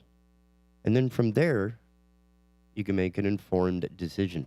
Kind of like voting, but we don't. With voting, it seems to be who has the prettiest pictures and the most recognizable name. Who wears the nicer suits? Who has the prettier voice or the prettier eyes? We haven't looked once at what these people are made of, what their character is. And now that we do, and they're in office, and we're like, oh man, really? So hopefully, these third-party people are going to start becoming more and more interested in participating. And I hope that we can help that here at the Big Talker by bringing conversations that are less divisive and more inclusive. I don't mean inclusive like, oh, everybody get along. I mean inclusive as far as you have an opinion. It may not, it may be based on erroneous information, and that's what we can address. These are things that we can address and fix by having a conversation. If all we're doing is yelling and throwing memes at each other, there's no solution in that. Absolutely not. That's like throwing gasoline on a burning building and thinking that you're helping.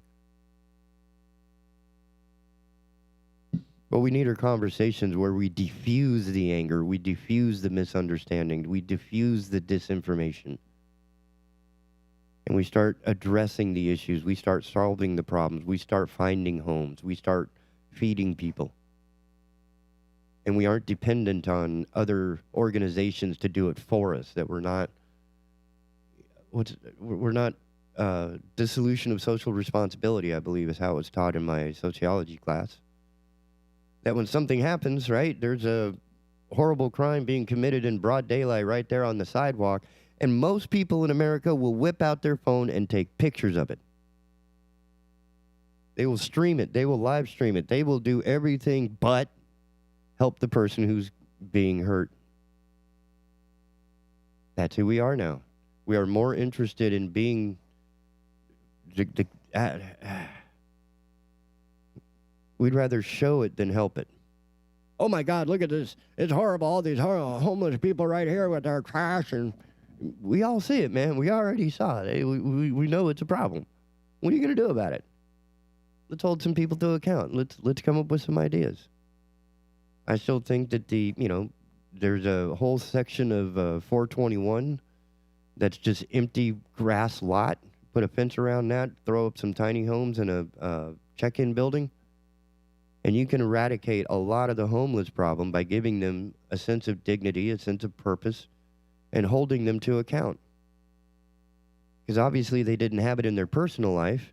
And this is why so many people, and this has been an interesting realization since World War II and on, that some of the delinquents, some of the more difficult members in the 18 to 20 range, you get them in the military, and that extreme structure they respond well to because they never had it. That's why a lot of prisoners respond really well to prison, because they never had such a strict schedule. They never had this type of structure that they couldn't rail against. As much as they want to, they still have to do it. Most normal people, when the alarm goes off, we get up and we do our thing and we start our day. And then there are days, and some of us more so than others, that the alarm goes off and we hit snooze and we just, snoozing until the last second and try and rush out the door. There's a whole gamut of people that respond to waking up differently. None of them are wrong. Not all of them are right. Not all of them are helpful to the goal that the person wants to achieve. For example, in order for me to feel comfortable in my day's production for the station, I have to get up at around 5:15, 5:30 in the morning to make sure that Herdtel is ready to go, the asylum is ready to go, that my guests are ready to go, that my other shows are ready to go, my content is updated, that I have news and weather breaks from our friends at WAY. And that's me, because I am internally motivated to do the best that I can do with what I have right here in front of me. And that's literally all the leftovers from a radio station downtown. And it takes that type of liberty to take that risk, but to know that the ownership of that risk or reward of these consequences are exclusively mine. I did this.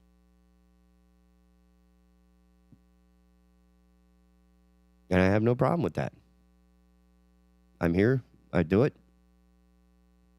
And the only reason why, and I find it humorous that, the plausible deniability from the legal department would have us not say that we stole the station, but I appreciate the irony in, if you hesitate, it could be bad, right? I mean, the road is filled with dead squirrels who hesitated. That's, boom. And as Andrew put it, there are a lot of people, in his case, he just put it out there, and if it doesn't work, it didn't. If it wasn't going to work, it wasn't going to work not because of the quality of the program, but for some other reason. Because we put our best into it, and I still put my best into the station every day, even if people aren't listening, even if people aren't watching. I'm doing it because I feel it's important.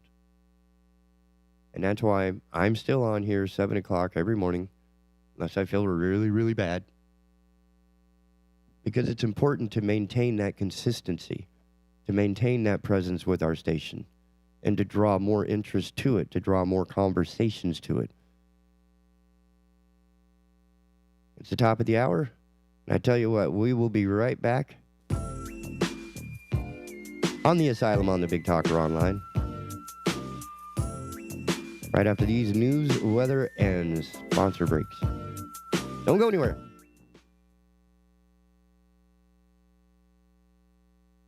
Hello, I'm Jeff Rivenbark with WWAY News. Some airlines are rushing to cancel or change flights heading into the U.S. over an ongoing dispute about the rollout of 5G mobile phone technology near.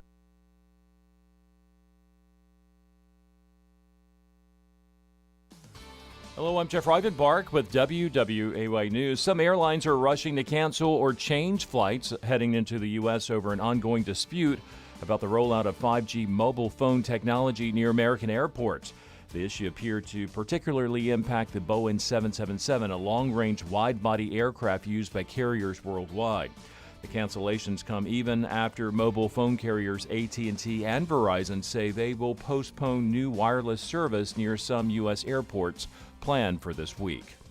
The TSA has released new figures about the number of firearms found in travelers' carry-on luggage at airports across the state.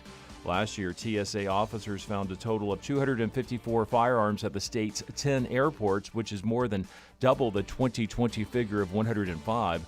The number of weapons found last year at Wilmington International Airport was 6 compared to the 3 found in 2020. For a list of firearms found by TSA officers at each of the state's airports, head to our website, wwaytv3.com. New Hanover County health leaders met yesterday to discuss whether to reinstate a mask mandate. The Health and Human Services Board ended its 2-hour meeting yesterday in a 5-5 split vote, which means no mask mandate will be going into place. Even though nearly 32% of the COVID-19 tests are coming back positive in New Hanover County, Commissioner Jonathan Barfield says enforcing something where many are going to protest to not do and then putting the burden on stores and restaurants to enforce that is really a challenge for them. At-home COVID tests will be much more readily available now that the White House has rolled out its new website. Every American can order 4 tests per household, which will be shipped within 7 to 12 days. The need for more tests has skyrocketed thanks to the highly contagious Omicron variant. For more on these stories, head over to wwaytv3.com. I'm Jeff Rivenbark. Have a great day. Happy Wednesday, everybody. I'm WWAY meteorologist Ramel Carpenter with your Storm Track 3 forecast. We are looking pretty good on this Wednesday with temperatures eventually climbing all the way up into the low to middle 60s under mostly sunny skies. Get outside and enjoy it while it is here. Late tonight, though, we are going to see partly cloudy skies ahead of a cold front that will approach the area on Thursday. As a result, temperatures not going to be as chilly as they have been the past few nights. We drop all the way down into the low to middle 40s. Get your full forecast on WWAY and WWAYTV3.com. This news and weather is brought to you by 2 Men and a Truck. For your free quote, go to 2menandatruck.com. 2menandatruck.com.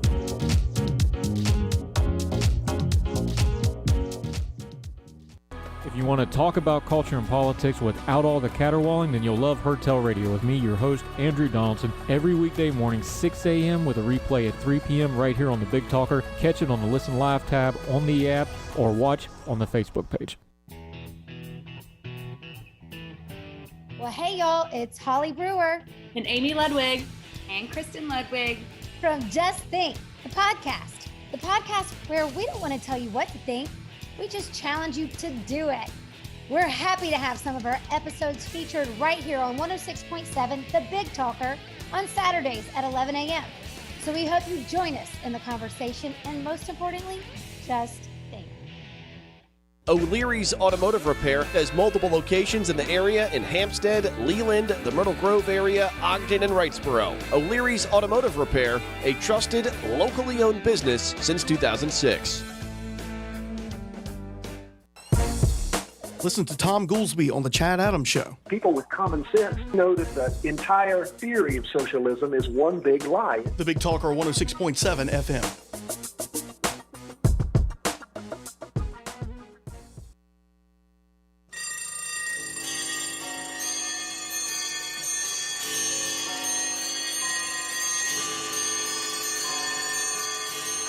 That's right, ladies and gentlemen. It's time to get up and get at 'em.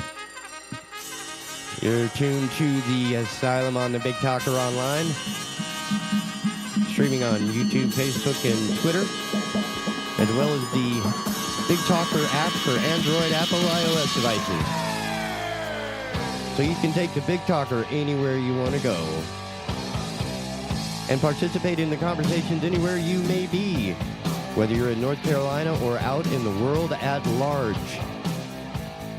You can discuss hard conversations. You can have the silly. We discuss food. We discuss politics. We discuss ideas. We discuss words. Wow, that was quick. Words. Words like parameter, which seems very difficult for people to understand. And a lot of other concepts. In fact, only because it's still a rough way to go for me right now, I'm going to let you all enjoy the conversation that has everything to do with liberty. Because our friend Andrew Donaldson is incredibly smart, and I think y'all should enjoy his take on liberty. So, have a great morning, and I will see you 7 a.m. tomorrow morning. Take care. Let's